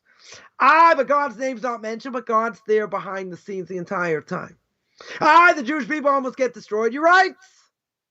But now when you look at the details and you see how it works, and you see all the manifestations of what happens behind the scenes, nothing short of miraculous. Even though God's not there, right? Technically speaking, his name is not there. Let's say better. His name's not mentioned, right? But when you see all the moving parts and you see what people had to go through and different things and this and that, all these different things, especially when it comes, when it comes to getting married and finding your spouse or a spouse for your kids, and that miracles are open. As long as they, that's a chance happening, and that's what Amalek says. right? That's the world of Amalek, right? As we said in the book of Deuteronomy. Everything's a chance happening, right? Atheists all over the world. You can't explain anything to me that's to show me they're miracles, right? You can say, okay, let's say in my case, there's so many different things that happen here, there, this, that, right? Let's say there are 15 different things, 15 different points all across. Now, you want to tell me with a straight face that could happen? Of course that could happen. Because my wife says, 39 Scud missiles during the Gulf War, and they didn't hit any place directly. Either you got the stupidest Arab in the world shooting these missiles, which were highly accurate, and they hit open areas, that guy would get fired. They would have sent him in a missile, sent him in a cannon, right? The odds are zero. You want to tell me, okay, they shoot a missile, hits an open area. What are the chances? Okay, you can say it could happen. Second time it happens. You can say, this happened. Third time, fourth time. Once you get to like 5, 6, 7, 8, 9, 10, come on. You can't say that because right before there's a suicide bomber, right, in Beirut, 300 servicemen, American servicemen killed. One shot. You want to tell me these highly, accurate missiles, are hitting nowhere? They're not hitting any buildings? Come on. So what does this person do? So this person takes off his watch. I don't know if they still make them, right? These Casio watches, right? And he starts pushing buttons on a calculator. I'm like, are you kidding? Are you kidding? The odds are zero. The odds are like next to zero. I would say, right? Come on, those odds. I would play those odds. I take all the money I don't have. And I would say, if you're going to send 39 missiles, I would put all the money I don't have and say one of them is going to hit a building. It's going to hit something. Going to hit a car, going to hit a building. They're going to hit something. They have to hit something. I would say it's even higher than that. I would say at least 5, maybe 10. 10 out of 39, right? So less than 30%. The percentage, I'm not going to say half. Maybe I won't go that far. It's say half the missiles are going to hit, something besides open land. I would even play those odds, right? That's the mood I'm in. I would even play those odds. The odds that 30%, 50% are not going to hit anything. Come on. That means, if there are 40 Scud missiles, that means 20 hit nothing. The odds of that are infinitesimally small. Infinitesimally small, right? But this cognitive dissonance. The person said, oh, that could happen. It's like a 1 in a billion shot, right? It's never going to happen. If I would know that, if I would know that and put all my money down, I'd be a millionaire. I'd be a billionaire. If I knew 30% of the time, right, or 40% of the time, and I play roulette, and on the roulette wheel, I can say, okay, 13 red, and it comes up 30% of the time, I'm going to be doing very well. I'm still going to be doing very well. I don't have to say 70%, even a much less percentage. But why do people want to say it never happened? And the odds are so small, it doesn't really matter. Why? Because then you take God out of the picture. Once you take God out of the picture, you say, I don't have to do anything. I'm not obligated to do anything. It really doesn't matter. Everything is chance. Everything's not chance. We make decisions. We have free will. Free will, huge topic.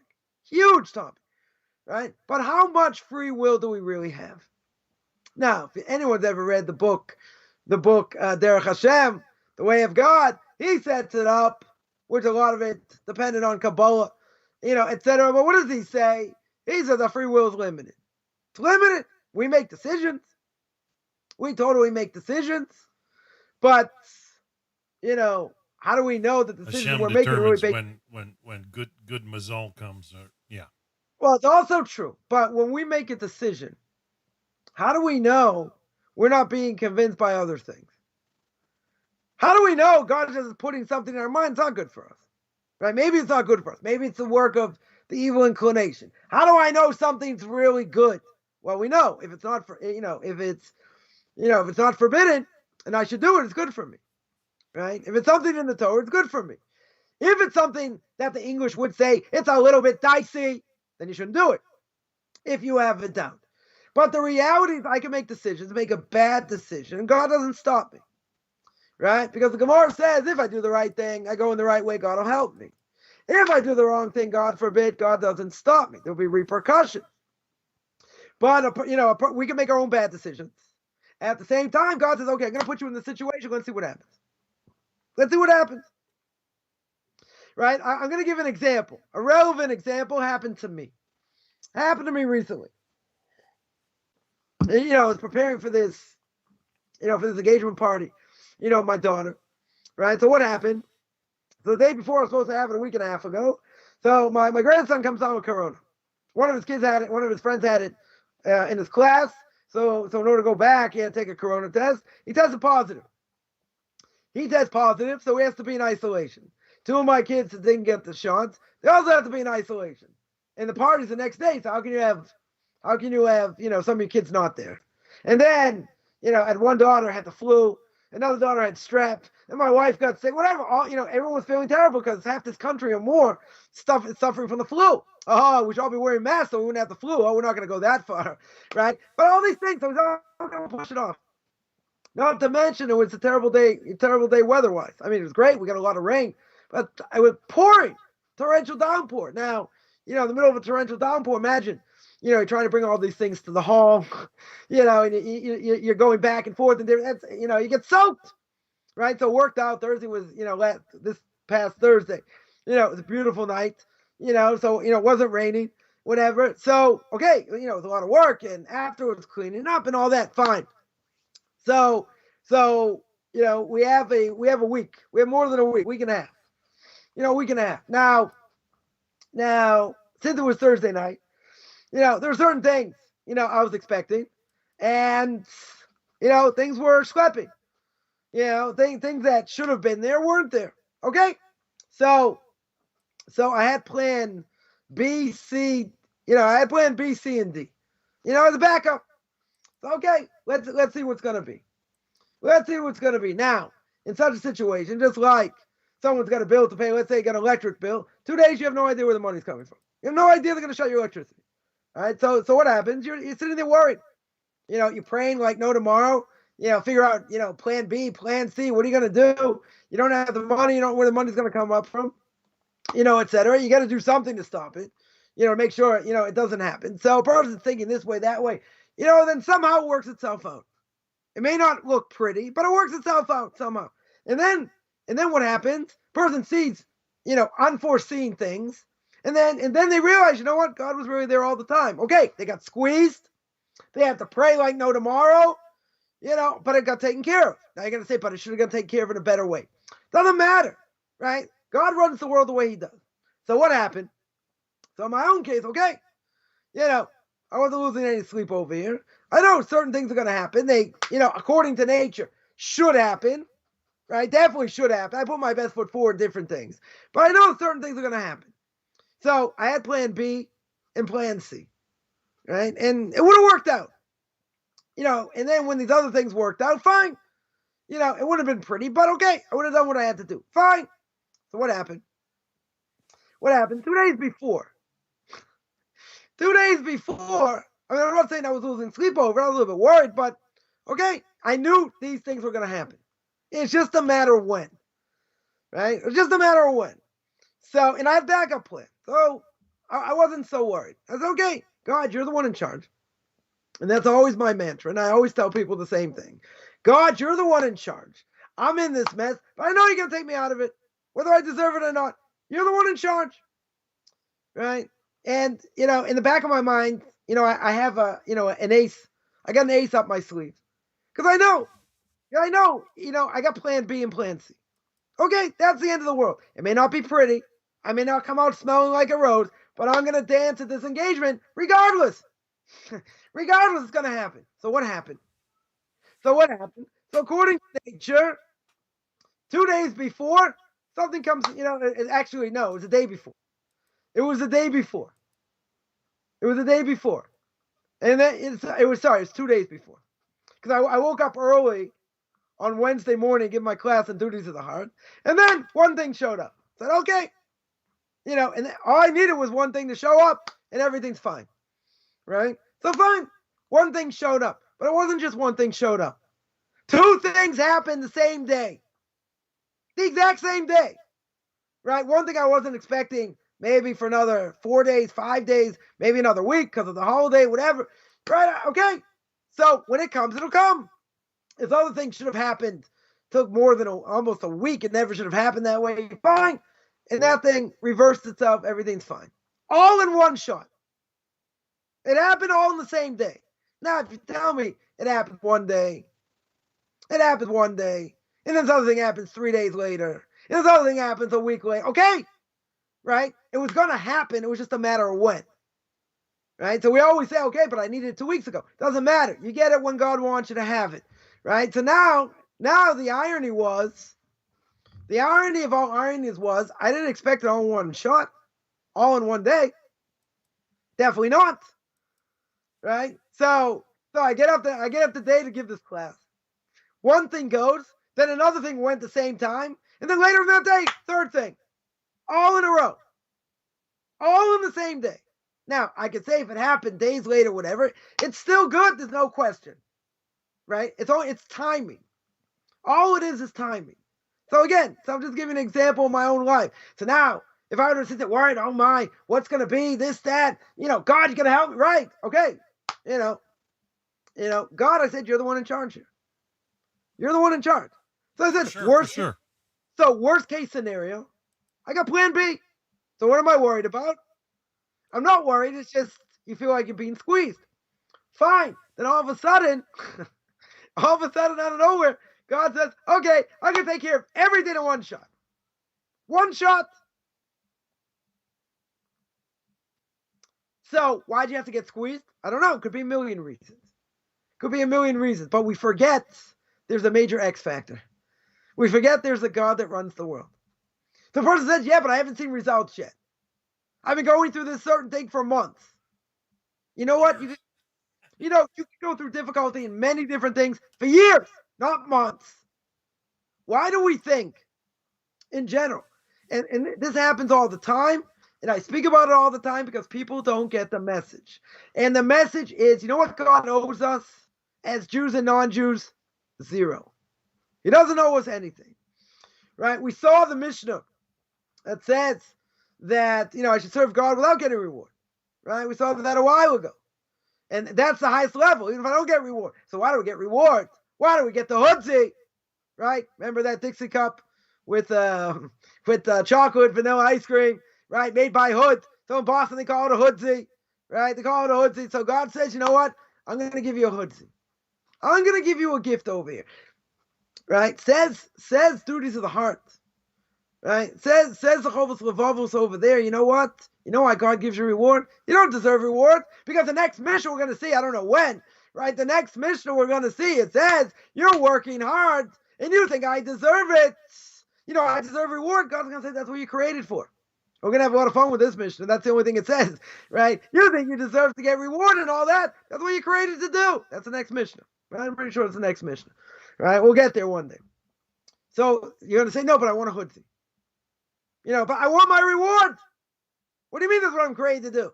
I want my reward. So what does the Chovos Levavos say? You know why I get reward? You know why God says I'm going to throw you that hoodsie? You know why? Because God says I'm going to do you chesed. I'm going to do you an act of loving kindness. Why is it called a chesed? Why is it called an act of loving kindness?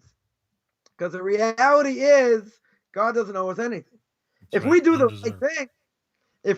right thing, whether it's a Jew or non-Jew, you're going to say, but I want the hoodsie.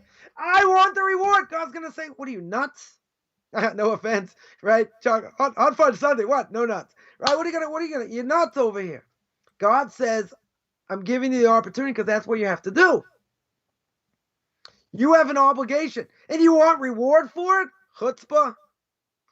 You want reward? Why should you get reward? You're doing what I told you to do. No, but I want reward. Why should you get reward? You don't deserve reward over here. You're doing what you're created to do. Comes on, the Chovos Levavos says an unbelievable novelty. An unbelievable novelty. Right? He says that the obligation, or not obligation, the fact that God gives us reward, you know why he gives us reward? You know why he gives you that hoodsie? He gives you that hoodsie because one very simple reason. It's a chesed.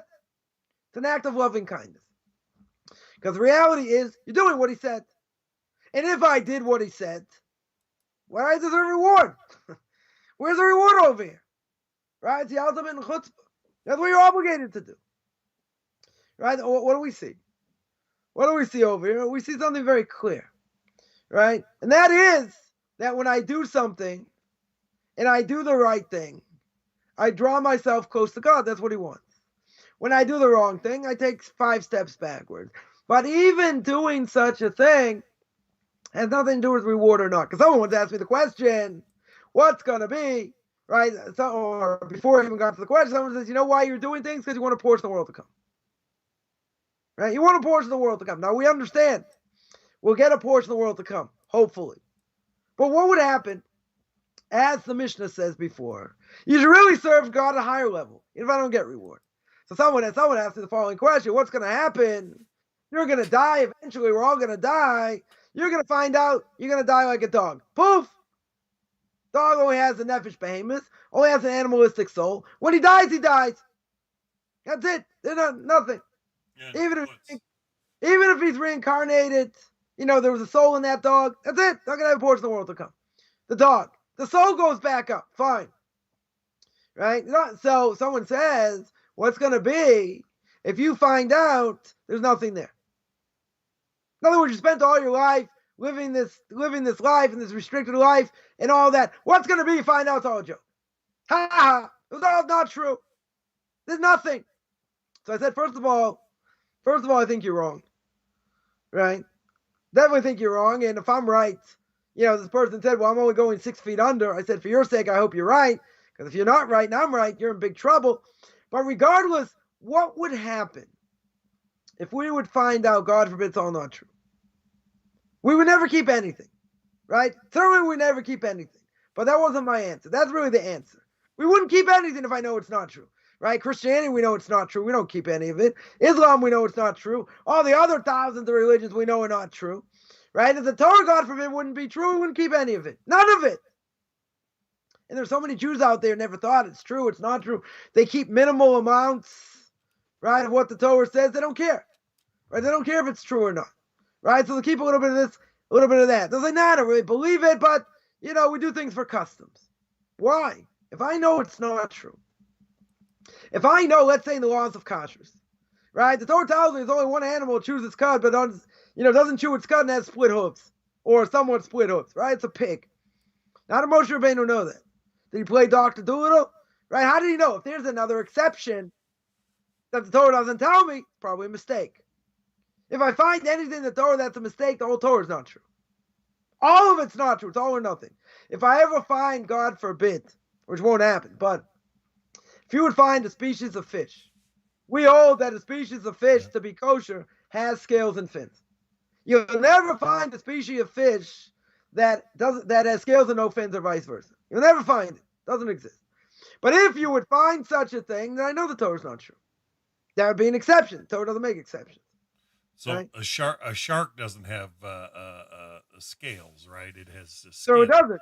Right. It has a skin. Doesn't have a backbone. Right. Right. It doesn't have. It does have bones, I guess, but it doesn't have. It has one and not the other. Right. If that. And plenty of things like that. But regardless, if I find one thing in the Torah is not true, the whole thing's not true. So it's kind of ironic. You get secular Jews want to have some sort of connection to Torah. They don't really believe it's true. They're just doing because, I don't know, it's a nice thing. I guess for me, Rabbi, the hardest point is still trying to grasp when the term spiritual is arbitrarily defined. I mean, I've not had a clearer definition of what that term spiritual means. Especially, somebody who I try to. Spiritual, in what sense? Spiritual in the sense of, what is it? Relevant. Speaking about God or spirituality in general. In general, it's just I've been reading a lot. Like we've been reading the Rambam's A Guide for the Perplexed for the last few weeks, and of course, he's very clear and logical on when certain things are said in Torah, why it's implied into something greater. But I found too often there are too many people that just, want to use a spiritual brush, and they're really just being arbitrary. which is the same as listen, there's certain things. Those. So, we call God being spiritual because we don't have any other term to call him. He's not physical. Well, yeah, right? Yeah, of course. He's not physical. He's omnipotent, so you can't say he's physical, right? So we'll say, well, in spiritual terms. Well, he's not really spiritual either, right? So we're using an anthropomorphism, right? Using everyday language to try and explain something that is, very hard to explain. Very, very hard to, explain what it is. We could say, we'll make it very easy. Anything I do that God wants me to do, that's a benefit to me and my soul. Right? That uplifts the soul. That's what we said before. Right? Now, a person may think, here, we use this, this is my lulav. Right? So imagine I'm in synagogue and I'm shaking my lulav like this on Sukkot. I'm shaking it like this, I'm shaking it like that, I'm shaking it behind me and all that. And we're doing all kinds of things spiritually, quote unquote, of what it's supposed to do. Now, we should think about certain things. Obviously, person not steeped in Kabbalah, so they'll think about other things, right, as well. But the bottom line is we're doing a mitzvah here. We're doing a mitzvah. So now, someone could ask, I just spent a lot of money for my lulav, my esrog, and, whatever, and I come to synagogue, and during the, when I'm saying the Thanksgiving Psalms, when I'm saying Hallel, and I'm sitting there shaking it in all directions, you're going to say, wow, it makes me such a, a better person. They're going to think, you think that does anything? It does to our soul. We don't see it. Right? We don't fathom. There are certain things. I'll give an example. Let's say on Sukkot, and here in Israel, the weather's normally very good, right? Not too cold. It could be too hot sometimes, etc. But, the first time, or the first few times you go sit in the sukkah, and, you're basking in the, you got that white sheet around that reminds you of the clouds of glory, that was with the Jewish people in the desert. They never sweat, their clothes didn't rip, their shoes didn't rip. You're thinking about all that and what it represents and this and that. So the first time you sit in the sukkah, or the first few times, you're really excited. You feel it, whatever. Then the days go on. You go in the sukkah, you go out, especially outside of Israel. It's cold. It can rain. Maybe some people say it's not so comfortable. Familiarity breeds contempt, is what you're saying? Yeah, I'm saying that, listen, there are certain things that, people don't sleep as well in the sukkah. Other people make noise. Kids are up, very late, different things. So what does it do? It takes away a little bit. Maybe it takes away from the mitzvah a little bit. And then we're going through the second day, the third day, the fourth day. And then by, a few days later, the holiday's over. Right? But during that time, we're not really necessarily enjoying it. We're being caught up with other things. There are a lot of bees. It's too hot. It's too cold. All these other things. The person's going to say, so does that really benefit you? Does that really benefit, what's the benefit in that? Sitting in the sukkah where it's too hot or where it's too cold. So there are times I wouldn't have to sit in the sukkah. I'm exempt, right? I can't sit there. It's like minus 5 degrees Celsius. It's too cold, right? Who says I have to put a heater in the sukkah, right? Or let's say it's 35 degrees Celsius. It's like 90 to 95 degrees. So to speak, and it's too hot. So you say, well, I know someone's got like an AC in his air conditioner in his sukkah, or people got fans in there. Okay, right? You do what you can, to be in there, but at the same time, simply a person could say from the outside, they're gonna say, "What are you doing? This doesn't benefit anything." Yeah, they're only looking at it from externals, right? But if we really feel and we really understand what the holiday is about, what the mitzvah is about, what we're really doing. Forget about Kabbalah, right? But if we really understand it, it's fun. You're building your sukkah, you're decorating the sukkah, whatever. You're doing it for the sake of the mitzvah. I mean, no one would do it otherwise. I mean, it's freezing cold out. Why would I build this temporary hut, so to speak? But if you're really into it and you're busy, let's say you're cleaning for Passover, and you're scrubbing, you're cleaning your car, you're cleaning any place that you had any leavened product, it's tedious, right? It's tedious, can drive you nuts also, because there's always more places to clean, there's always more things to do. It's like you're never done. Like you feel like you're never done. But you have to remember why you're doing it and what it represents, and you have to learn about the holiday, etc. Someone will say, come on, this is nuts. This is totally nuts. So why do you have a Passover Seder then? Because it's a custom. But you don't believe they came out of Egypt. Right? Like a conservative rabbi many years ago. said, in the seventh day of Passover, he said the exodus from Egypt never happened. Right? So I said, what do you do with the book of Exodus? I would say a lot of things, like, why do we eat matzah? Why? And because it's a custom. But it didn't happen. If you don't believe it happened, why would you do anything? Because it's a custom. Customs you can't pass down if you don't believe in it. If you don't believe in it, big deal. Right? You'll say, shut up and eat the matzah. That's what Grandpa did. I get what Grandpa did. He got a lot of hair in his ears. So what? There's all kinds of other things. What do I care? What do I care? I have to go through this whole Seder, and it'll take a couple hours, and the food is always crummy, and if you don't believe it, you don't believe it. So why bother? They're not thinking, oh, maybe it's really true. They're saying I'm Jewish is what Jewish people do. Right? So most secular Jews, they have some sort of Passover Seder. Right? If they're associated with the synagogue. They'll light Hanukkah candles, maybe they'll go to the synagogue and Rosh Hashanah Yom Kippur, and that's about it. They'll have a Passover Seder. Now, they're not going to clean like I would. Their food's not going to be kosher. All kinds of things.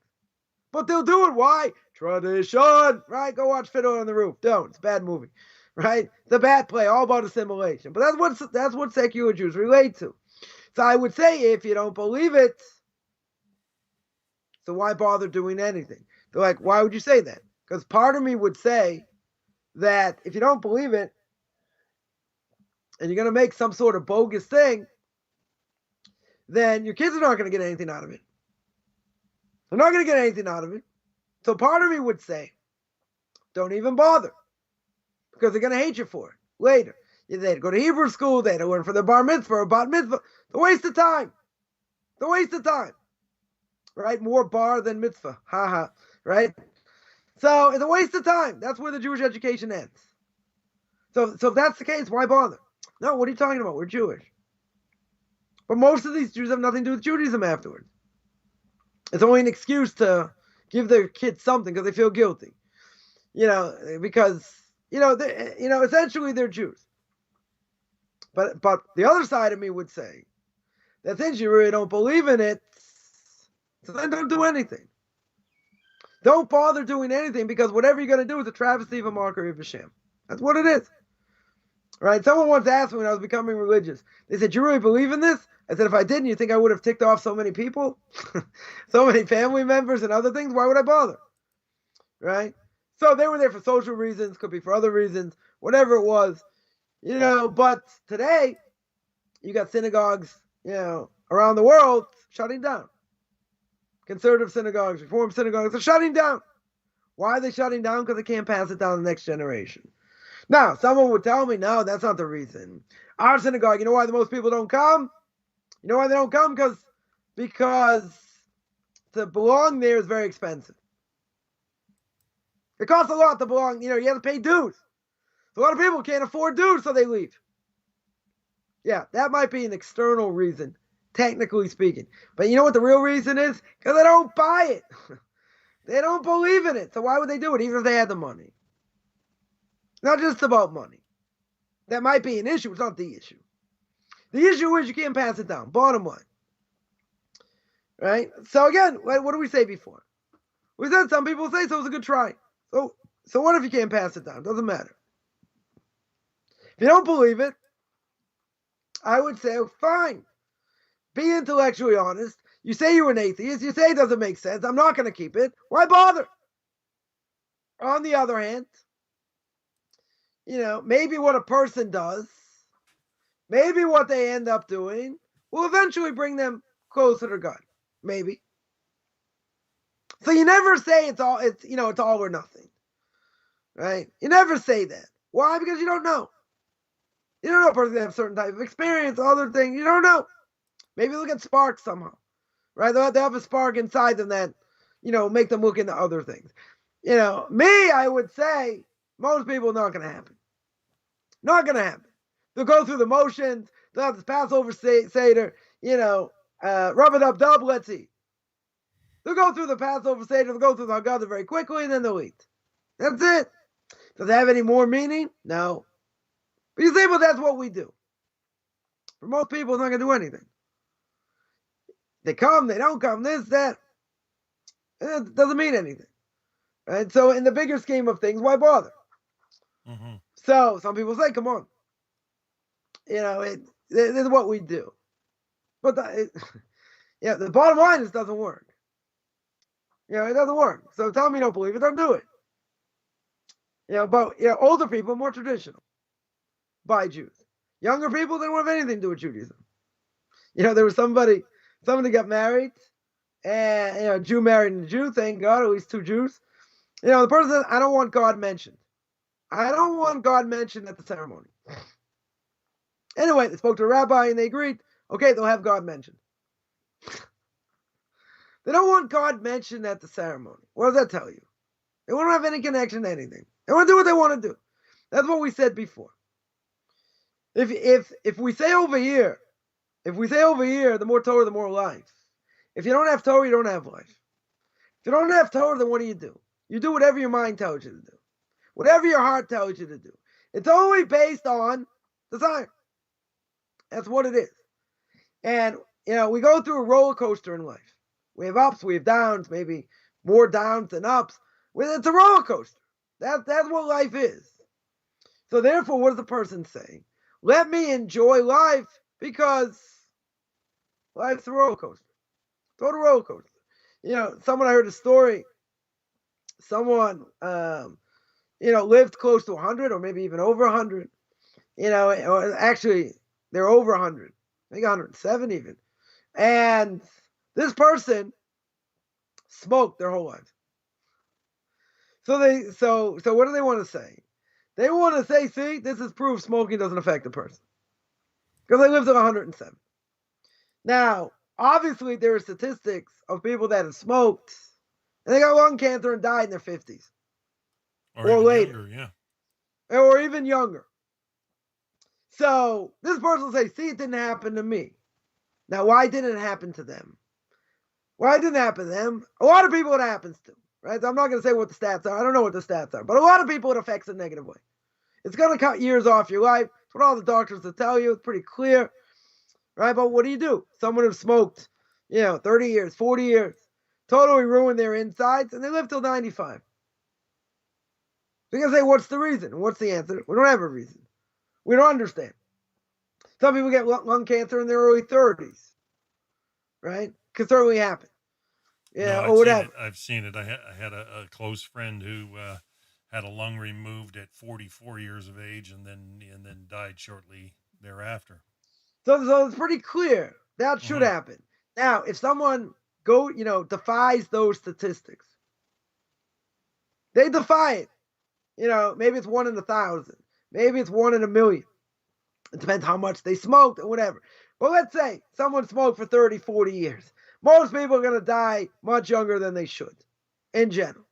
So there's got to be something else going on. That's not a proof. They say, I defied all the odds. It must be smoking doesn't have an effect. That's not a proof. What do we understand? God let you live for 107 years. Why? I don't know. You had a certain merit. You had a certain merit to live so long. For a lot of people, it's not going to be a benefit. Why not? Because God has to reward a poor person in this world for any good deed they've done. If they helped Granny cross the street, they gave charity, God has to reward them. So if he has to reward them, he could give them longer life in this world. But longer life's not going to help them later. In other words, the more things they keep doing wrong in this life is going to be held accountable, but God has to reward them. Now, other people, he won't do that. He'll take them much earlier, whatever the case is. But we have to say, if someone defied the odds, which someone who's going to smoke 30, 40 years doesn't really matter, and to say it doesn't affect them, health-wise, no emphysema, no taking out a lung, no other thing that doesn't affect them, right? A friend of mine told me a story. Yeah. A friend of mine told me a story. Somebody, I think there was a landlord, this woman, macrobiotic, exercised like a fiend, ate very careful, this, that, and they died in their early 60s of cancer. They died of cancer in their early 60s. So a person can say, well, what happened to this person? Well, they did all the right things and exercise. Yeah. Correct me if I'm wrong, but from what I'm gathering, the variation exists so that free will is truly free will. I mean, we could say that if there was no free will, we'd all be robots. But even if even if there was instant repercussion for vice and guaranteed reward for virtue, even a bird like a pigeon. A pigeon, if you gave it a nugget of corn, if it hit the right button versus say an electric shock on the other side, or a rat, or even a mindless little pigeon would learn to hit the right button to get what he wants. We need to look at it that the variation exists solely because Hashem wants our free will, to be totally free rather than a learned response or a robotic response. Yeah, but the problem is there are certain things that look absolutely 100% random. Right? In other words, you see things that don't make sense, that technically speaking shouldn't happen. Right? I mentioned before, a 3-year-old falls into a manhole, dies. That's unexpected. Someone runs in after them to save them, and they're in a coma. I don't know if they're still alive or not. They're in a coma. So now someone's going to say, but that doesn't make sense. This person tried to save this child, right? But wasn't the person aware maybe there's toxic gas? Who says I had to put my life in danger to save such a person, which is another huge discussion we're not going to go to. Right? But you look at it in face value. What are you going to say? This makes no sense. Doesn't make any sense. Person had free will to jump in. Did God tell him to jump in? God didn't tell him to jump in. Totally didn't tell him to jump in. But you're going to say, but he did the right thing. I don't know if he did the right thing or not. He put himself in danger. You're not allowed to put yourself in danger. Right? You're not allowed to jump in a river, try and save someone if you don't know how to swim. And if you drown, you say, God, why didn't you save me? He said, I never had no obligation to save you. You didn't know how to swim. You never have enough merit to be saved. So you're right. We do have free will. We can be convinced of different things that are good, that are right, that are wrong. We can use our free will for either. Right? But at the same time, there are so many things we say we don't have any clue about at all. So you say, well, a person used their free will, and they did the right thing, and look what happened. But you don't know what you're looking at. You have no idea what you're looking at. This is an upside down world. A whole family going to a wedding, right? Of a sibling, of an aunt, whatever. They go to a wedding, get in a car accident, they all get burned to death. Someone going to do a mitzvah, the Gemara says, you're not gonna have any trouble. You're doing a mitzvah. Unless it's something where damage could be caused. If it's something where the damage is readily available, okay, it's a different issue. The protection of doing the mitzvah doesn't necessarily protect you in such a case. But in general, a person's there busy doing the mitzvah. Why something like that happen? They're on the way to do a mitzvah. Is it their fault they got in a car accident? Something happened? Doesn't one offset the other? They're going to say, but how could that happen? So, this is above me. This is above my pay grade over here. Right? Way above my pay grade. I don't know how God works here. Maybe saving them from other things. He takes them now. I don't know. Right? Maybe that's what their soul has to go. I just saw something today where my Rebbe brought down from the Zohar. I think it brings actually down from the Gemara. One of the responses in one of the early commentaries that says that the soul is given an opportunity, given an opportunity to see what's going to happen in the life when it goes back into the body, when it goes into a body. Now, let's say a soul sees that this body, they're going to die a horrific death. They're going to die a horrific death. So what's the soul going to say? No, I don't want that. But then God shows the soul the portion that they're going to have in the world to come based on what they're going to go through in this world. So the soul understands, okay, they're going to have to go through a very difficult time. But at the same time, look at the absolute reward they're going to get later. Now, the soul signs up for that. We don't know that's going to happen. Nobody knows. The soul, knows before. But then, it gets forgotten. It gets forgotten. And then when they go through it, okay. But then what's the end result? The end result is look at the portion they have in the world to come. So there are many things we don't see, that we don't fathom, and we don't see the repercussions. Yeah, and we won't We don't see what's until the world to come, right? Yeah. Or maybe God will throw us a bone and he'll say, you know what? I'm going to put you through this odyssey. But in the end, look what's going to happen. Now, if someone would have come to me, use myself as an example, right? If God would have come to me, not somebody, if God would have come to me and said, okay, I can take your life now. I'm going to spare your life for different reasons. I'm going to put you through all these different things. But 17 years later, look what's going to be. I didn't know that. I wasn't given that information. Right? And I went through a lot of different things. And if you were before you entered the womb, you may have made the deal or agreed to it. Right. You might have agreed. No, remembering, yeah. Even better. I'm saying even further. Let's say I was told that years later. Let's say God had come to me in a dream, and I understood it was God, it was prophecy or divine inspiration, whatever it was, and he said, okay, I'm going to show you something now. This is what's going to happen. You don't have to worry. You're going to go through terrible things, and you're going to suffer embarrassment, all kinds of things. I'm going to put you through it, but 17 years later, you're going to reap the benefits in many different ways. Right? So the alternative is God could have taken your life. We're all going to die. You don't want to die early. Right? Yeah. I'm of the opinion most people wouldn't want to go through what is necessary, and this is why Hashem holds back a lot of things. Most people just say, no, I won't go through that to get to that other side. So if a person's given a choice, you're right. So if a person's given a choice, and God would say, you know what? I'm going to give you a much greater portion of the world to come. I'm going to take you right now.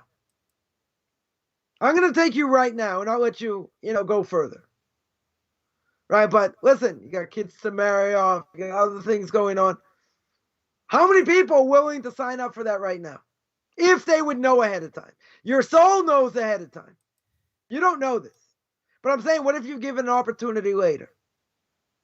Now, someone were to tell you, listen, you're going to lose all your money, all these different things, but 17 years later, you're going to see this, that, and the other thing. Right? I could have killed you, but I didn't. So now you see that it doesn't give you a choice whether you want to die now or not. He's saying this is the path you're going to go on. But it's going to be a 17-year, 20-year, whatever it is. You're going to have this odyssey. You don't have a choice. You signed up for it. That's it. You signed up for it. You can't change it. Doesn't that give someone a little bit of equilibrium at the end of the day, knowing, okay, it's not for nothing. Totally not for nothing. But see, we're not given that information. We're not shown these different things. We have to go through it, and hopefully maybe we can make some sort of sense out of it. A lot of times we probably won't. But if God throws us a proverbial bone, right, and we're able to actually connect certain dots, you still say, wow, look at all this. And, I'm just using myself as an example. Am I going to say the last 17 years were not worth it? I'm not going to say that. There have been, a lot of good times also. But at the same time, now you see how the dots connect. Okay, but we're not privy to that. Well, that's life, though, isn't it, Rabbi? The more Torah, the more life. Yeah, it's totally enlightening in so many different ways. That doesn't mean you necessarily suffer like a dog either, right? But when you're able to connect the dots and you see the bigger picture and you see how things ended up, as I mentioned earlier, what are the odds? 2 of my kids are going to marry into 2 families, 1 building from the next. 0. Those are the odds. And being where I am today, the chance I was going to be here, who knows? I could end up in other places. I could have kept my money, stayed where I was. This wouldn't have happened. My kids would have married other kids. But okay, this was the plan. It might have been I messed it up in different ways, but this is the end result. This is the end result. Now, when you connect the dots, and now you see, and now, great families, that my kids married into, and, is, my new future, son-in-law was buying us for a couple meals, and how they interacted in different things. It's worth millions that I don't have. It's worth millions, right? And the families get along in the way they do and all that.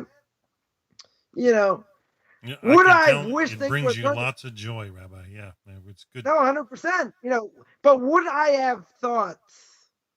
Would I have signed up knowing all these things are going to happen? I didn't have a choice. There are certain choices I made. Maybe that's why certain things happen the way they did. Okay. Right? But if God throws you a proverbial bone, and now you see the bigger picture, and it's something you cannot say, oh, that could have happened.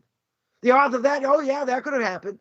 There are so many other factors involved we didn't mention because we're out of time now, right? But, there's so many other factors involved that make this absolutely above nature. Nothing to talk about. Anyone who's ever married off kids or they themselves got married, etc.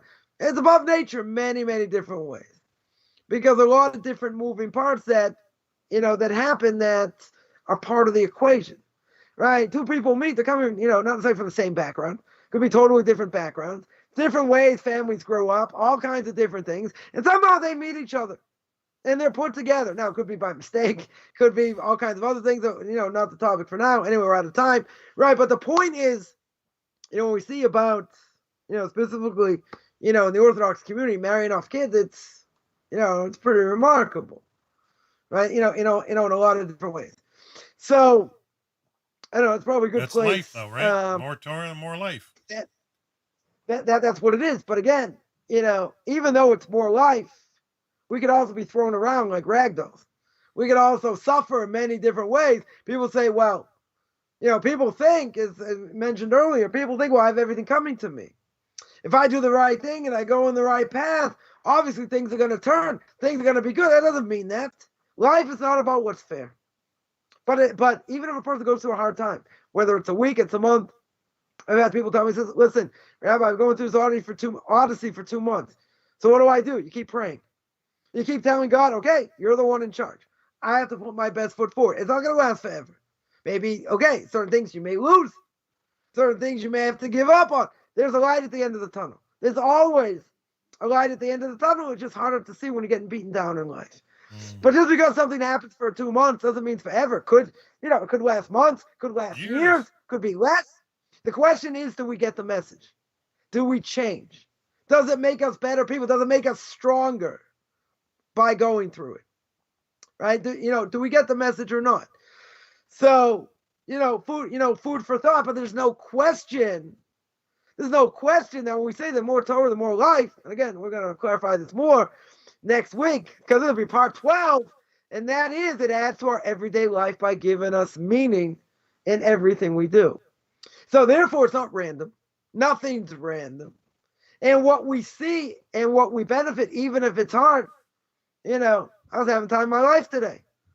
Seeing how my, 3 of my son-in-laws and 2 of my son-in-laws, my future son-in-law, interacting, right? Because they know each other, whatever, and seeing how the dynamics work, feeling like a king. Does that mean everything in your life goes the way you think it should or whatever? It doesn't mean that. We've spoken about this many times. It doesn't mean that, but you have to see the good.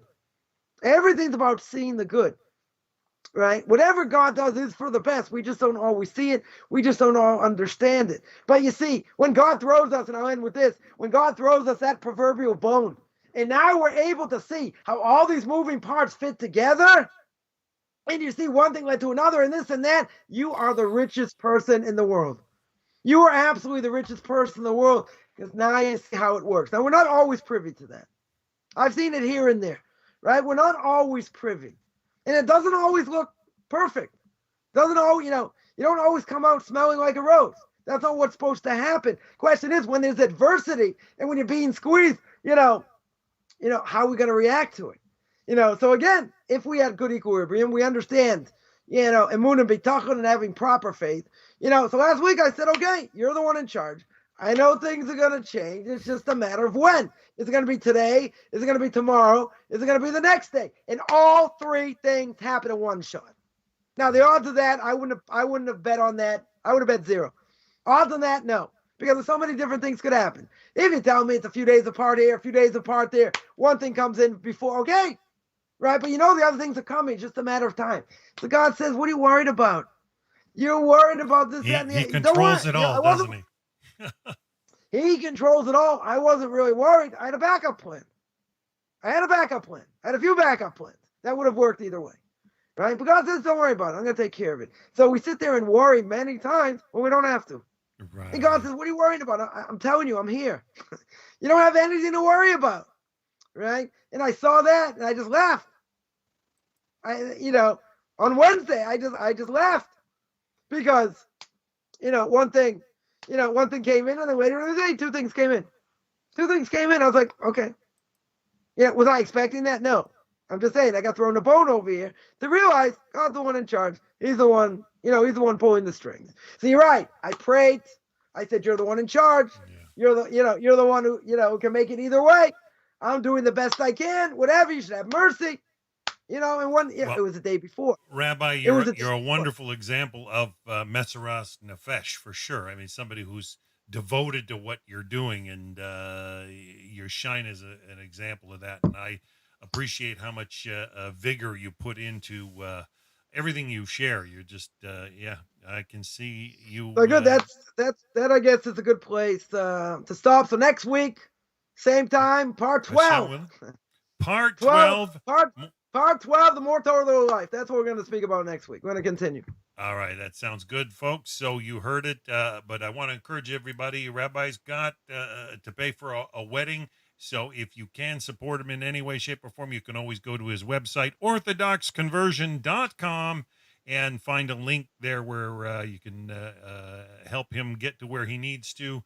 You can just see the joy in his smile when he talks about it. We would love to see him blessed abundantly, and we hope that we know Hashem's going to provide, and that may be by some of your hands. So you get a wonderful opportunity to do an act of kindness, and we thank you, Rabbi Coffman, for continually sharing with us. So we'll be back next week, same time, with Chapter 2, Mishna 8, Part 12. Till then, have a wonderful, wonderful week, everybody.